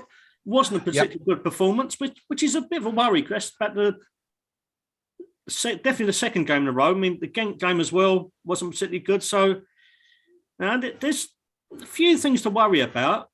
But as the gents have said, professional performance, job done, we're through. Great to see Perkins get a little bit of a run out. A bit confused by the substitutions in general, though. Was there really need to kind of exert Fornals anymore, Ben Ryan anymore? Bit strange, but we're through. And we're through incredibly comfortably. Game to spare. Hopefully, the atmosphere in a couple of weeks' time at London Stadium, it's going to be a dead rubber, but I'm just hoping that there's going to be some kind of spark there to make our pre-Christmas little game a bit more exciting. I don't know if he can chuck in 3 or 4 youngsters, which might spur the crowd on, but I don't see him doing it. I think he'll put out a strong side. Yeah, well, we'll wait and see. Of course, as Rio rightly points out, it is now a dead rubber. West Ham have qualified from Group H of the Europa League, and whatever happens in a couple of weeks' time, we'll end the group as champions of that, which means we are through definitely to the last 16. No playoffs for the Hammers. In just a few moments, we're going to take a look at some of the teams we could play. But Noam, do you want to take us through what's been happening across the rest of the Europa League tonight? You touched briefly on the Celtic game, which sounded like a cracking match. But what else has happened over there, especially, of course, between Zagreb and Genk? Yeah, that finished 1-1 at full time. Yeah, we, as I say, a win was making us qualify, whatever. So that finished 1-1. Yep. So they can battle out between them for who comes up with us. Other results so far: Bayer Leverkusen 3, Celtic 2, as we said earlier on. Galatasaray 4, Marseille 2. Lokomotiv 0, Lazio 3. The team formerly known as Red Star Belgrade 1, Ludogorets 0. Maitan 3, Sporting Braga 2. Real Betis 2, Ferencváros 0. And as we say, Dinamo Zagreb 1, Genk 1. There are a few games that are kicking off in a little while at 8 o'clock. That's Rangers, Sparta Prague. Leicester have got Legia Warsaw. Brøndby play Lyon, and Monaco play Real Sociedad. So that's all the Europa League ones. I won't bother you with the conference. It's in the league type thing, other than say that Tottenham lost to Muro, who I think everybody has beaten. They've been the whipping boys in that group so far, Muro. So I think they could still go through, but it's going to be a bit of a nail biter, I think, in the last games of that one. Not that I care. I just think it's funny Spurs lost. No. Who are Muro? I've honestly never heard of them before. Slovenian, yeah. Slovenian side. Yeah. Wow, interesting. Anyway, as any fool knows, has just read it off the screen. Some match stats quickly before we move on for you. Possession 39% to Rapid Vienna tonight, 61% to West Ham. Rapid Vienna 13 shots, 3 on target. West Ham 12 shots, only 4 shots in the second half for the Hammers, 7 on target, 4 corners for West Ham, only 1 for Rapid Vienna. It's that kind of night, really. Let's do man of the match. This should be interesting. Rio, do you want to get us off and running? We spoke about it shortly before the end of full time, and there were 2 key candidates for you at that time. Who's which side did you err on at the end of the game? Yeah, I'm sticking with one of them too, and it's Mr. How can you put it? Mr. Right Foot himself, Andrei Yarmolenko. No, in a nondescript game. We are recording this, aren't we? Just for the look on Picky's face. It's a picture. Of course. I saw the face drop. But I've got justification in this. Let's put it this way. That game wasn't what you would call a classic. It wasn't particularly entertaining at all. He's popped up with a goal, won a penalty. What more do you want? We're through. If anyone else can find a better man of the match candidate, although Arthur's beard, not Arthur himself, the beard itself, came a very close second. But yeah, Andre. Yarmolenko for Rio. Noam, are you going to offer anyone different? Who did you enjoy watching tonight? Yarmolenko as well. Oh, I was tempted to give it a Dawson for yet another accidental injury of an opponent, which was, I mean, when it's somebody else, it's really, really funny. I mean, you've been on a pitch, I've been on a pitch when it's happened, and everybody else is coming out with the usual comments about counting them, not rubbing them, and things like that. And it's just so funny when it happens. But no, I think you're right. Yarmolenko did make a few things happen. Okay. The quality of the opposition wasn't great, but you can only play against what you're playing against, and I'll give it to him. And partly because I think he's worth it, and in a match of few standout performances, and partly just because it was worth it for the look on Pinky's face. Well, for me, before we come on to Pinky, of course, it was a choice really. I've seen Leonard Brook mentioned him on the YouTube chat as well. Says it was a toss up between Vlasic and Soufal for him. I thought Vlasic had a decent game tonight. Got involved, would have scored if Ben Rama had squared that ball. He was clean through and probably would have got off the mark. Got the assist, put the ball in for Yarmolenko. Had a decent game before being substituted. It's got to be Yarmolenko though, isn't it? A goal. Won the penalty. Set up Souček for another one, which he should have absolutely scored. So. Pinky, coming to you. Let's have a look. Rio's gone for Andrei Yarmolenko. Noam's gone for Andrei Yarmolenko, and I've gone for Andrei Yarmolenko. What about you, buddy? If you three aren't going to take this seriously, I'm not doing this anymore. I mean, seriously. We've all watched the same game. We've all watched the same players, yeah. And for three of you to select a player who's there's 12 people in my pub better than him. Seriously. And no, I'm sorry. I'm a bit embarrassed just listening to you. So you're going for Diop then?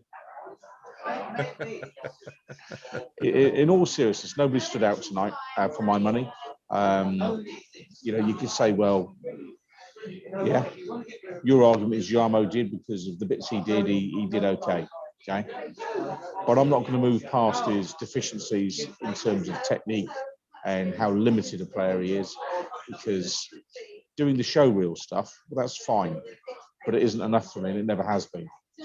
Over the years, we've had dozens of players that do show reel football, and that's why we usually lose. So for my money, I'm going for one or two players that I think put slightly harder yards in tonight.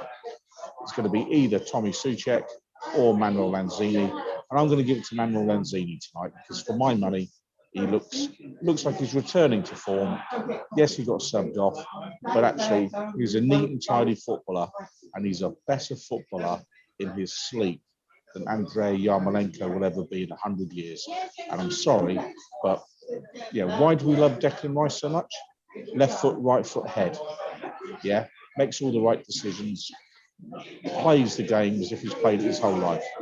Yarmolenko is a lot more senior player, makes wrong decision after wrong decision, is one-footed, and frankly, is a one-trick pony. Take him out now. Just give him to someone. Give him to Tottenham. He'd probably improve the Spurs team. But I'm sorry, he's a player that flatters to deceive. And he may be captain of Ukraine. Well done. Yeah, I'm captain of the dog and duck. I don't know where the Ukraine is. Yeah, so I disagree with you. I think you've all called it horribly, horribly wrong. Yeah, and I'm utterly ashamed of all three of you. I really am. I'm appalled. Pinky, though, look, don't mess about though. Speak your mind. Tell us what you really think. Well, and Roy Keane gets a reputation for speaking his mind, but he's not always wrong, is he? And he's a terrible footballer. I'm sorry, but come on, he did okay tonight. He done all right. I thought he had a decent game tonight. He was all right. I don't disagree with the general premise that he's one-footed, etc., etc. But tonight, I thought he had a decent game. Simple as. Yeah. So, and we were struggling. I'm not going to mark him down just because he hasn't had decent games in other nights. And okay, let me just pose a question to you all then. Okay, go on. Which player do you think has moved himself closer to a starting spot on Sunday as a result of their performance tonight? Lanzini. Diop. Diop. Seriously, I think Diop. We need a left-sided defender. Okay. I think Diop. So we've got Lanzini and Diop. Rio. Soufal. Right. So there you go. So three players.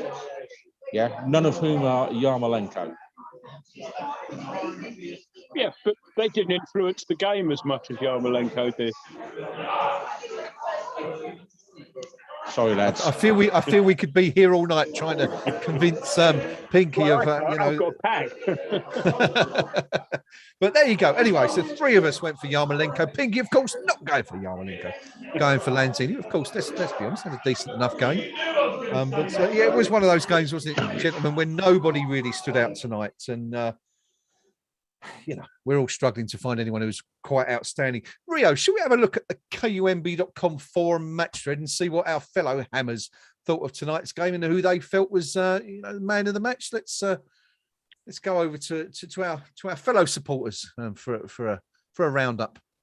There's not really been shouts out for man of the match so far. Couple of interesting posts though. McCann again tonight has been quite on form. It's a shame there's been no fans there. It looked a really tight, decent ground. Would have been a hell of an atmosphere if it was full. Craig 2609. The slower pace of European football suits Noble to a T. He's been absolutely outstanding. Lincoln Hammer 1963. It's fair to say there'll be more difficult games to come. Rapid Vienna are probably more suited to the competition below. You know the one I mean. The one I think Tottenham qualified for and are failing miserably. SH, I just think it's fair to say we've absolutely dominated this group. And Das Nark has put on about young Perkins. Perkins is going to be a formidable player. His physical presence when he grows into his frame is something to behold. Can't believe he's 17. Hammering Hornchurch agreed with it. Excellent cameo. The early signs are promising.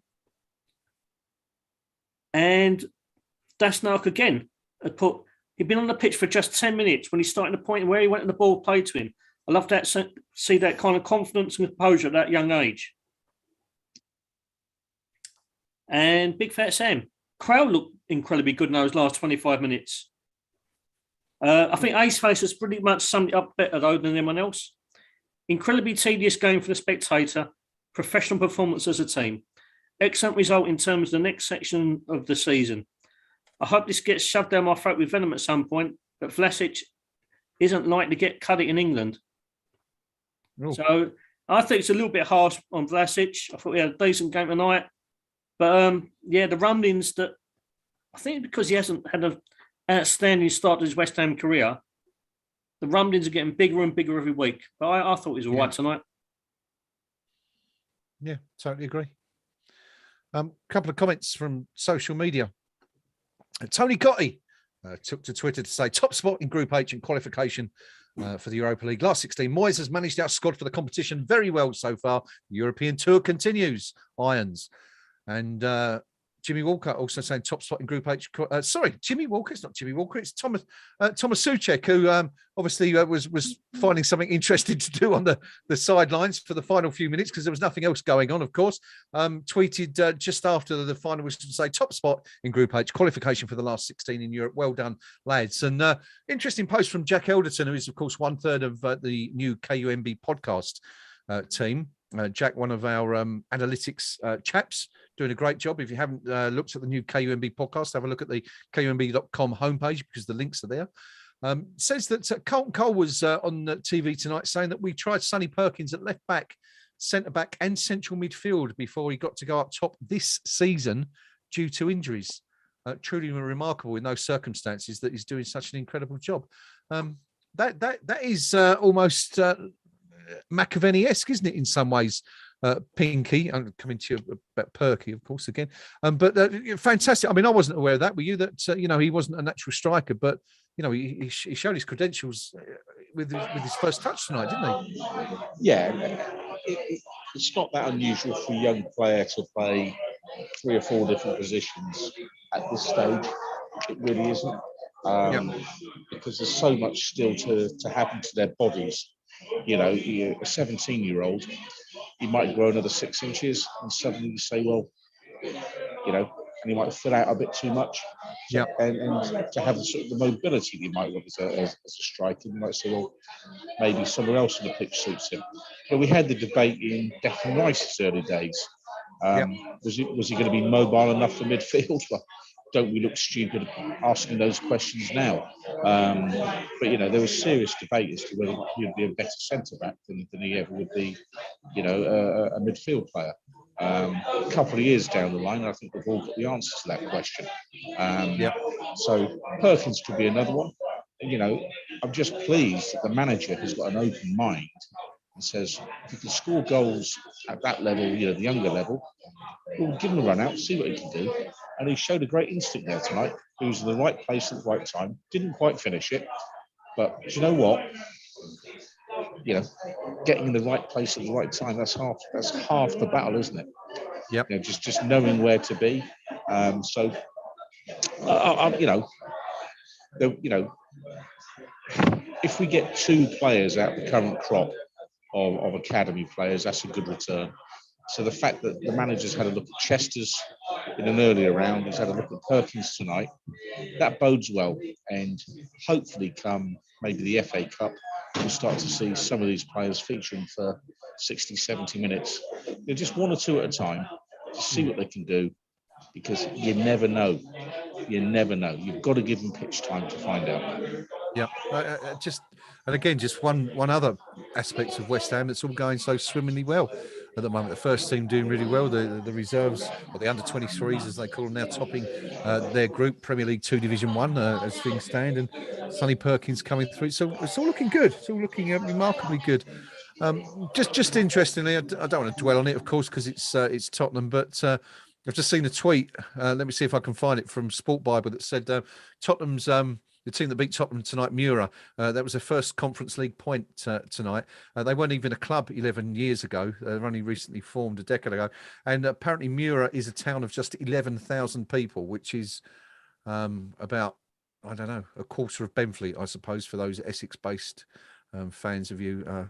But anyway, just putting that into perspective. Poor old Tottenham. Poor old Tottenham. XG, one for you, Noam. XG stats for tonight. Rapid Vienna 0.55 and West Ham 4.21. So West Ham underperforming a little bit in front of goal, according to that. But anyway, it's a win. It's 3 points, and we're into the last 16, which is all that matters. Which brings me on nicely to who we might be facing in the next round of the competition. Now, of course, the 8 teams that finished third in the Champions League groups go down to the Europa League. And we could potentially face any of these, and you'd have to think, I guess, or expect these teams to progress further in the competition. Just having a quick look through the groups now in the Champions League. Looking at Group A, it looks like Man City and PSG are going to qualify, which means that RB Leipzig or Bruges are going to be one of the teams dropping down. And Leipzig, of course, a very, very good Bundesliga side. In Group B, again, it could be either Porto, AC Milan or Atletico Madrid, 2 teams or 3 teams, of course, that I believe have all won the European Cup in years gone by. So that's a pretty daunting task. Group C, it's looking like Dortmund, again, another team that have got really good Champions League pedigree, are going to be dropping down unless they can do something in the last game. Group D, it looks like Sheriff, who of course have already beaten Real Madrid this year. Real Madrid topping the group now, are going to be finishing third in that one. Group E, it could even be Barcelona or Benfica. One of those 2 is going to be dropping into the Europa League. Group F, it looks like it's a battle between Atalanta and Young Boys, almost certainly Atalanta. Didn't Atalanta get to the semi-finals of the competition last year? Last year, the Champions League. So, remarkable, really. And in Group G, Seville, who I think have won the Europa League more than anyone else. Won it 3 or 4 times, didn't they, in recent years? Look like they're going to be dropping out unless they can overturn Salzburg or Lille in Group G. And Group H, Chelsea and Zenit run away in that group, and it's going to be Zenit St. Petersburg. So a lot of decent sides there, chaps, potentially coming down. Is there anyone there, Rio, that you'd like to perhaps visit? I mean, obviously Barcelona and the new camp would be a wonderful weekend out. But anyone else that you particularly fancy or maybe would like to avoid? I'm just looking at it in terms of places I'd like to visit, to be honest. Yeah.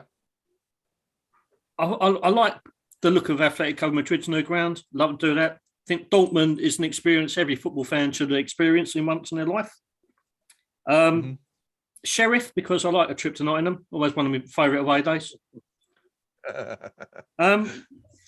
I'll take anyone on. Luckily, we might not have to play any of these sides because they played the second place group, the second team. They might play these like down the line a bit further, but I think out of everyone though, a team I would like to play most of all is Atalanta because they played with a bit of a free-flowing style, very attacking. They're very open at the back, though, which has been their downfall in the European competitions this season. So I think it's been an incredibly entertaining game. Should we come across them? Two-legged knockout. What a fantastic tie that would be. Yeah, and again, I think Atalanta's a very small town, isn't it? I think that's 70, 80,000 population, something like that, which is not a huge number to call from. Of course, they don't just take people from the town these days, but you know what I mean. No, anyone you fancy from that lot or particularly want to avoid? No, I'll take whoever we get. If we get a smaller team, then that aren't just lucky to be there, perhaps. Then, well, okay, that makes it easier to progress. If we get a bigger team, well, it's a way of testing us, seeing how far we've come.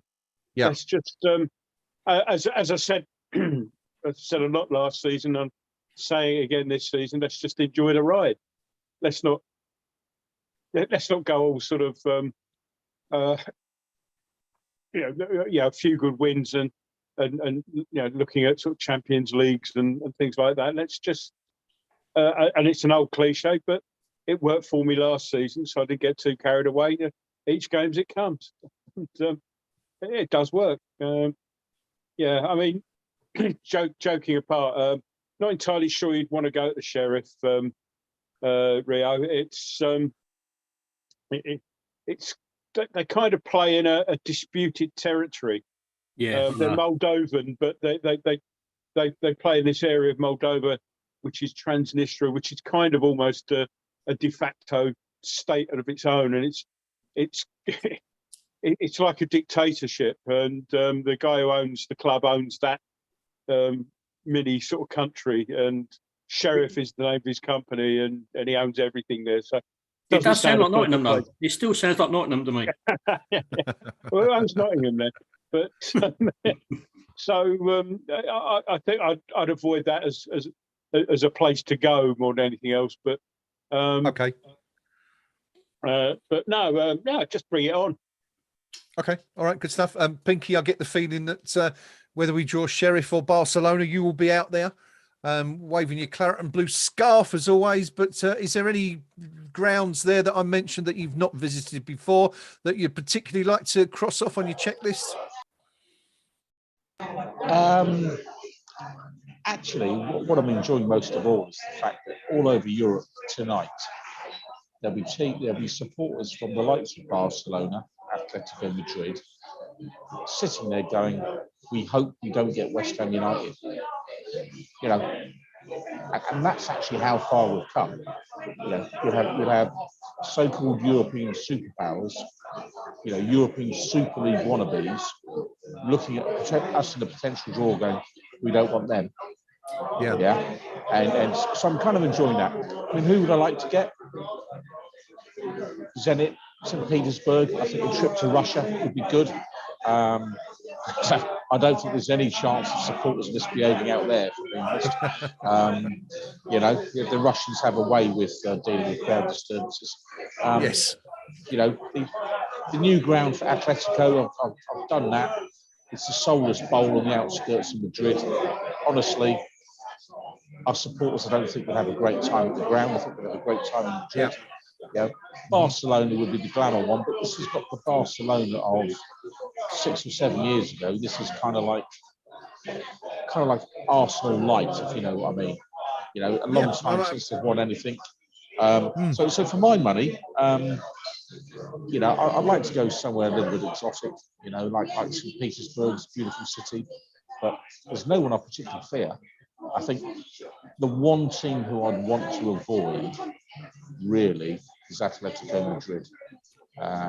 They are the one team who I think have got a proper manager who would take a 1-0 win over 2 legs in the 92nd minute and call it a classic game. His devotion to winning is such that he would take it seriously. But other than that, I'll take any opposition, absolutely anywhere. All right, good stuff. Well, just having a quick look at the rest of the Europa League set up at the moment, just to see who also is going to, looks like they're going to win their group anyway. In Group A, Lyon are far and away. I think they must have already, they have won the group now. So Lyon are through, and it's a choice between, it could be any one of the three, Sparta, Rangers or Bromby, who could be finishing runners up there. Monaco or Real Sociedad to win Group B, with PSV also in with a shout of qualifying in second spot. Group C, it's really, really tight. Napoli, Spartak Moscow and Legia Warsaw all on 7 points each. Leicester City, bottom of Group C as things stand, with 6 points, but still, any two of the four from that group could qualify. Group D, a little bit more clear cut. Eintracht Frankfurt, 4 points clear. They've won the group, and it's between Olympiacos and Fenerbahce for the second spot in the playoff group. Galatasaray, I believe, have won Group E. Lazio in second place. That one's already sorted. Group F, Cervena Zvezda are leading the group, 1 point ahead of Braga, who lead Midtjylland by another point. So again, two of those three will qualify for the next stage. Group G, finally, Leverkusen and Real Betis are the two who will go through to the last 16 and the qualifying rounds. There's some big teams, and of course, West Ham, we've won the group, and it's between Zagreb and Genk for that final spot. You'd probably actually on that. Zagreb second currently with 7 points, Genk third with 5. But with Zagreb having to travel to London to face West Ham in the last game, you'd probably fancy Genk, against Vienna in that last match. But anyway, West Ham are through. That's the most important point tonight.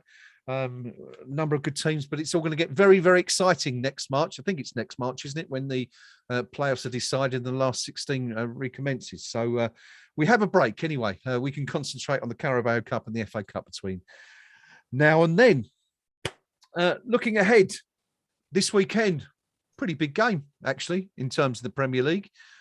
You could cheekily possibly call it a title decider in not a decider, but two teams sure up there in for the title. Let's take a look at West what else Ham happened in the fourth at the Europa moment. League tonight. This is how Group D fixtures ended Is that up. me? No, Is it's that me. talking? Oh, it's you know. Okay, David Sorry, Moyes is on the telly. Noam's going to come listening back to with Mr. Moyes. Well, we'll come back to that in a second. But Pinky, you're going to be in Manchester this weekend. Are you planning to go up there? Funnily enough, yes, I shall be there on my way to Glasgow. So, yeah, I'll be there, and I'm looking forward to it, because actually, for the first time in a good while, we can go up there expecting to compete. I think the manager signalled who his really key players are by the players he's left out tonight. Antonio staying at home, Rice not getting any time tonight. So you can start to impress well, obviously. They're the three players that are dead cert to start on Sunday. Man City, I mean, they're a good football team. And let's not kid ourselves. Phil Foden would get in any team in the world. He is a wonderful player, and it's not often that I sing the praises of the opposition, but someone like Foden, I think, is just a supreme footballer at the minute at the top of his game. So to get anything from a game on Sunday, we're going to need to be very, very good indeed. It's the classic game where you say, I'll take a point right now. And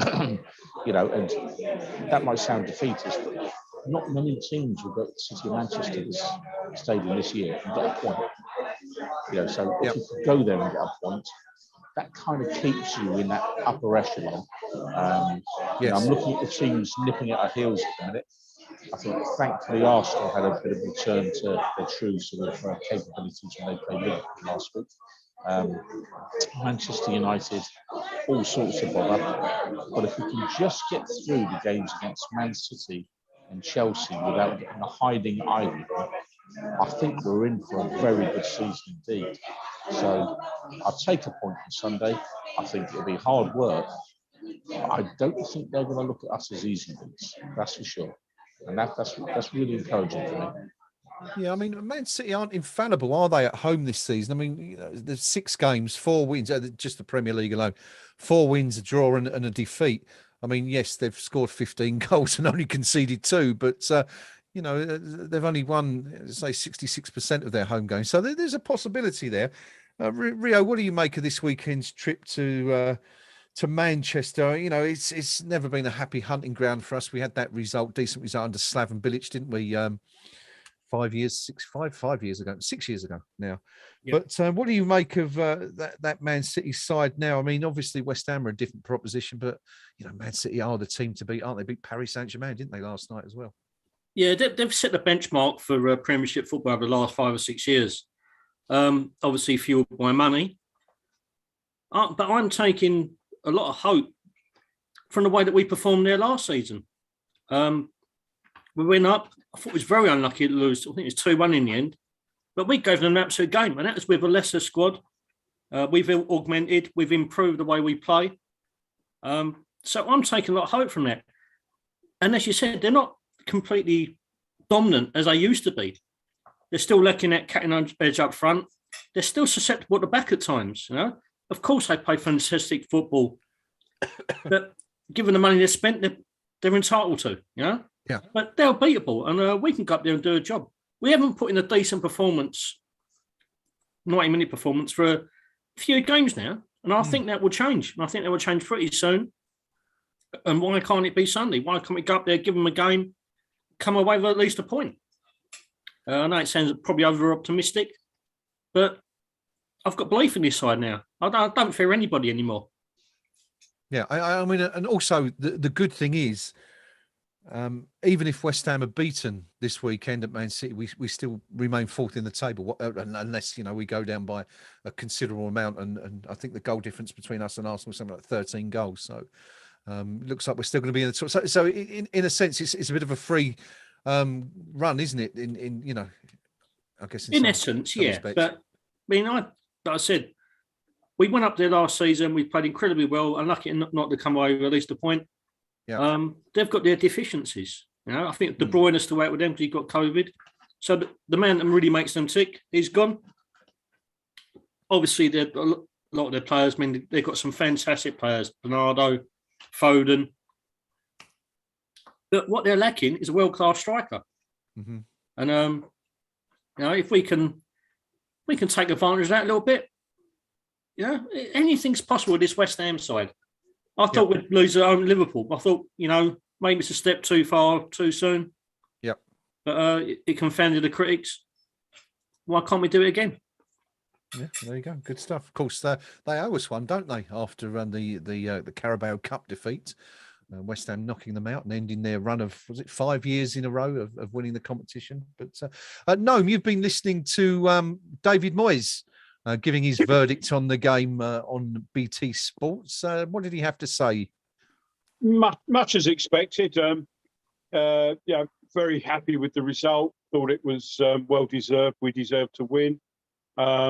We deserved to be, ahead well before we actually scored. He did wonder if it was ever going to come, and then we got the 2 quick-fire goals. So, and he said it says a lot for the team that, we've come away, we've won 2-0 away in Europe, and we're looking critically at the performance. Yes. So there's that. But he said the good thing is that we can now forget about Europe, really. He said we got Zagreb, which is a game I want to win. We got them at home, but we won't have 2 games in February. So we can, once that's out of the way, we can forget about Europe until March. And that'll give us a bit of a help with the sort of post-Christmas fixture congestion. So very, very pleased. He had a word for Sonny Perkins, and this says a lot. He said he thought the lad did exceptionally well when he came on, but he did say, he said, I put my arm around him and I said, you get these opportunities quite rarely at the moment. You need to think about a little bit more taking them. So even then, it's like a kid makes his debut. Even then, he's trying to sort of give guidance and constructive guidance and that sort of thing. So, but yeah, on the whole, very, very pleased and happy with that. While I was sort of off listening to that, you were obviously talking about the various teams that are in the other groups. Yes, we were. And Leicester have gone 1-0 up, going from the bottom of the group to the top in one fell swoop. I don't know if you caught up with that. So and Patson Dakar scored again and another goal. Yeah. So yeah, Okay. it's as I say, it's so that's an interesting thing. Legia Warsaw are the team they're playing, so I think they were mentioned as one of the teams who could potentially win the group or go second. Yes. That Well, ultimately, yeah, 3 teams on 7. Yeah. Leicester on 6 before the game started. Man City, no. Let me come to you on that one. Are you going to be at the game this weekend? What do you make of that one? I'm going to be watching it from, if all goes well, a place called Smithfield's Bar somewhere in Times Square in New York. Very nice. So at breakfast on Sunday. Lovely. That's where I'm Nice having my burrito. breakfast. Yeah, it might be an Irish breakfast. I'm travelling on my Irish passport this time round, so An burrito. I might have a full Irish, but yeah, you know, Rio mentioned last season, and obviously the League Cup this season. The last 3 or 4 times we've played them, we've got the odd draw here and there, and as Rio pointed out, even when we lost, we gave them a game. And Pep Guardiola has said after the League Cup game when he was when he did everything that Jurgen Klopp didn't, and praised us for the display. And he said we knew they'd be a tough team. You know, we had hard games against them last, and they're a team that we can actually play against. Yeah, and I think it's one that those players ought to be looking forward to. Okay, because you know it's you know, it's only a couple of years ago that every time we played them, it was 5-0. Yeah. And, you know, now it's sort of like, well, you know, we deserve that League Cup win. You know, that wasn't a fluke. That wasn't, you know, we had chances in there and probably the better chances in the game. Yeah. Yeah, they had a lot of possession. They always do. You know, it's just the way they play. But, no, that's a game I'm quite looking forward to seeing, albeit on the box. And, with some sausage and eggs in front of me, but yeah, I'm looking forward to it, and I think I'm not going to go all sort of unrealistic and say we're going to win up there and slaughter them or whatever. But you know, a win's not out of the question. But I think that I've got every confidence we'll come away with a draw at least. Wow. Okay. And Good stuff.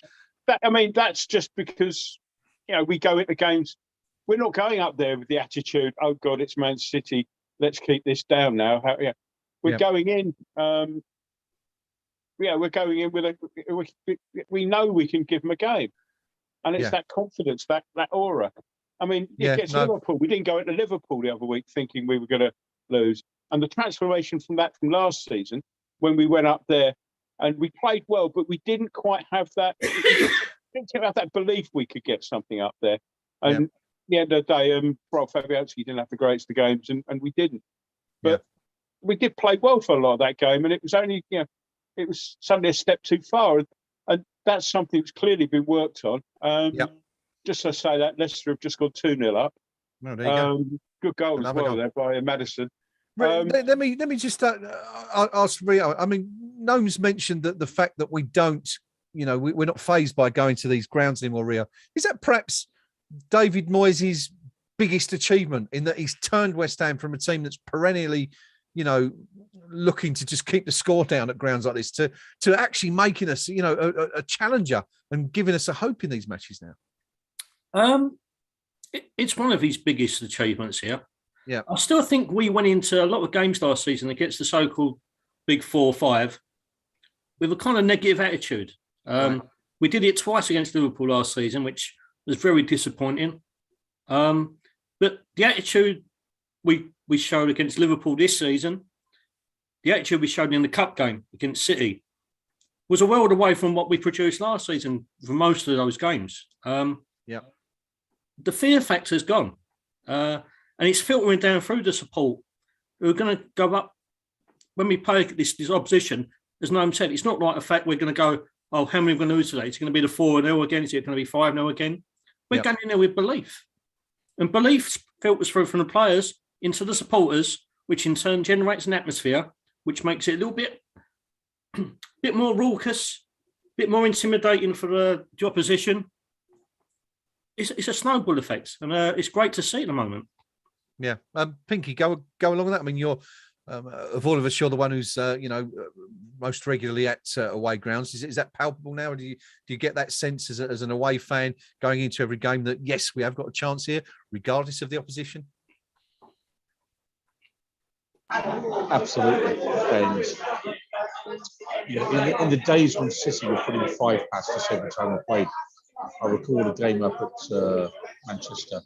We were just giving out the guard, and as they're reading out the team sheets, and we all just looked at each other and said, "Well, should we go home now?"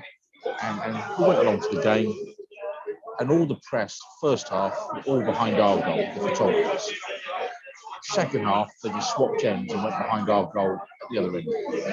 Not a single photographer stayed and actually thought West Ham had a chance to get a goal. Yeah. And we've gone from that kind of submission to competing. I actually think it is David Moyes' biggest achievement, which is changing the mindset of the players from, it's City, so let's not bother because we're going to get humped anyway. To no, I'm not accepting that.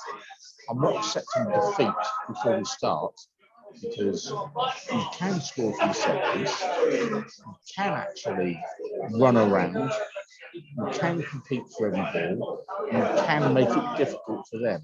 So if you go on a pitch and you think you're going to get flashed, you will do. If you go on a pitch and think we can compete, you will compete. And I think Moyes has done that brilliantly. I think along with that, you've got to do the physical things. He's got energy in the parts of the pitch where he really need it, and he's transformed the squad in that sense. He's got experience where you need it. Yeah, so he's done sensible management decisions. The bloke's done a fantastic job for West Ham United. He really has. And for my money, you go to City on Sunday.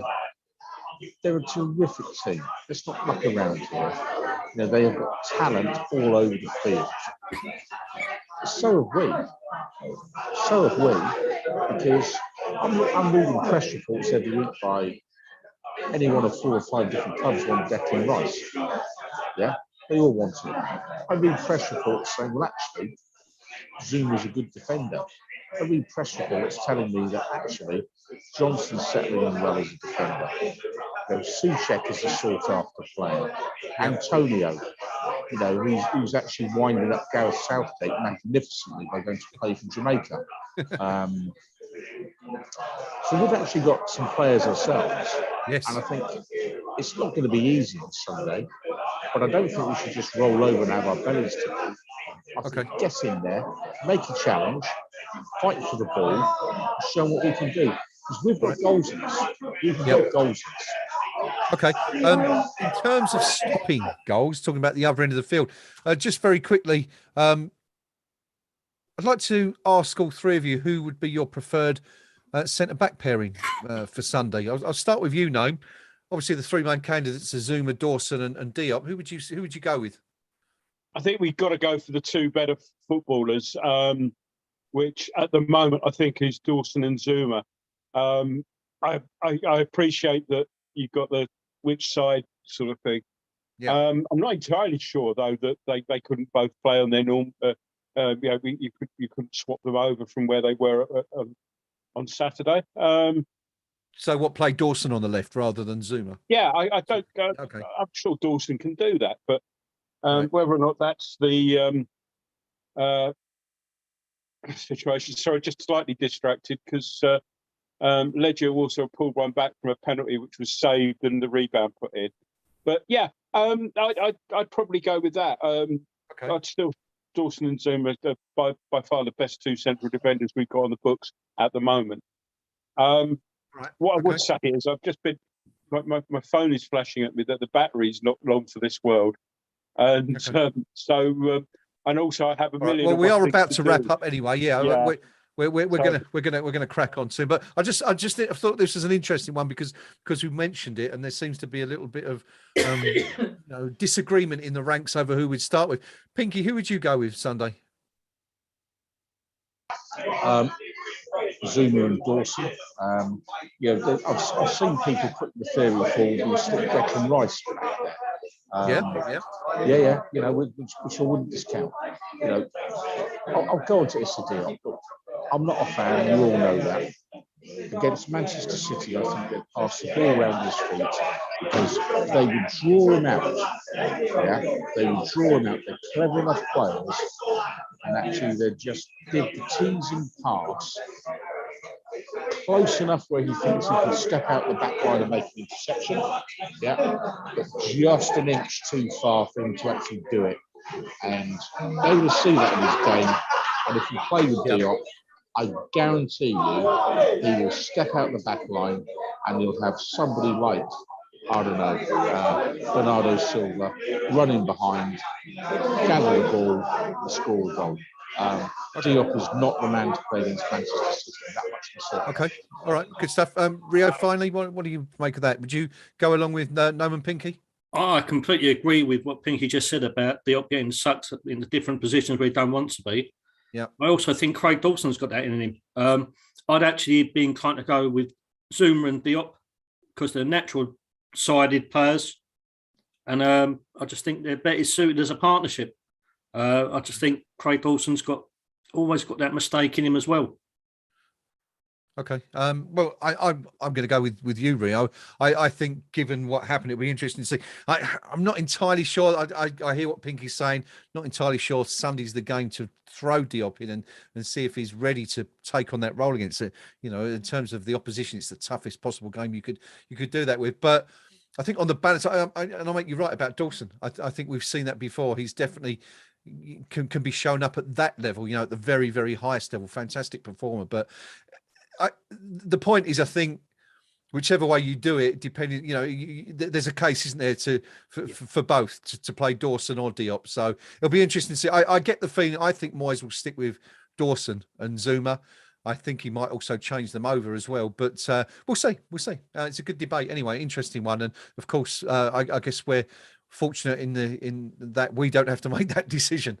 On Sunday, and good luck to Moyes and whoever he picks. But anyway, as you will see, Noman's already left. His phone has obviously died and run out. But that is just about it from the rest of us. It didn't quite make the end, but there you go. It's been a good night overall for West Ham, winning 2-0 on the road in Austria, qualifying for the last 16, winning Group H with at a canter. Really, let's be honest, chaps. 4 wins and a draw. It's been. Has it been beyond our wildest dreams? Did we expect it to be this easy? Chaps, Pinky? No. I mean, because again, the format of the competition, you don't know what you're going to play against till you're actually watching them.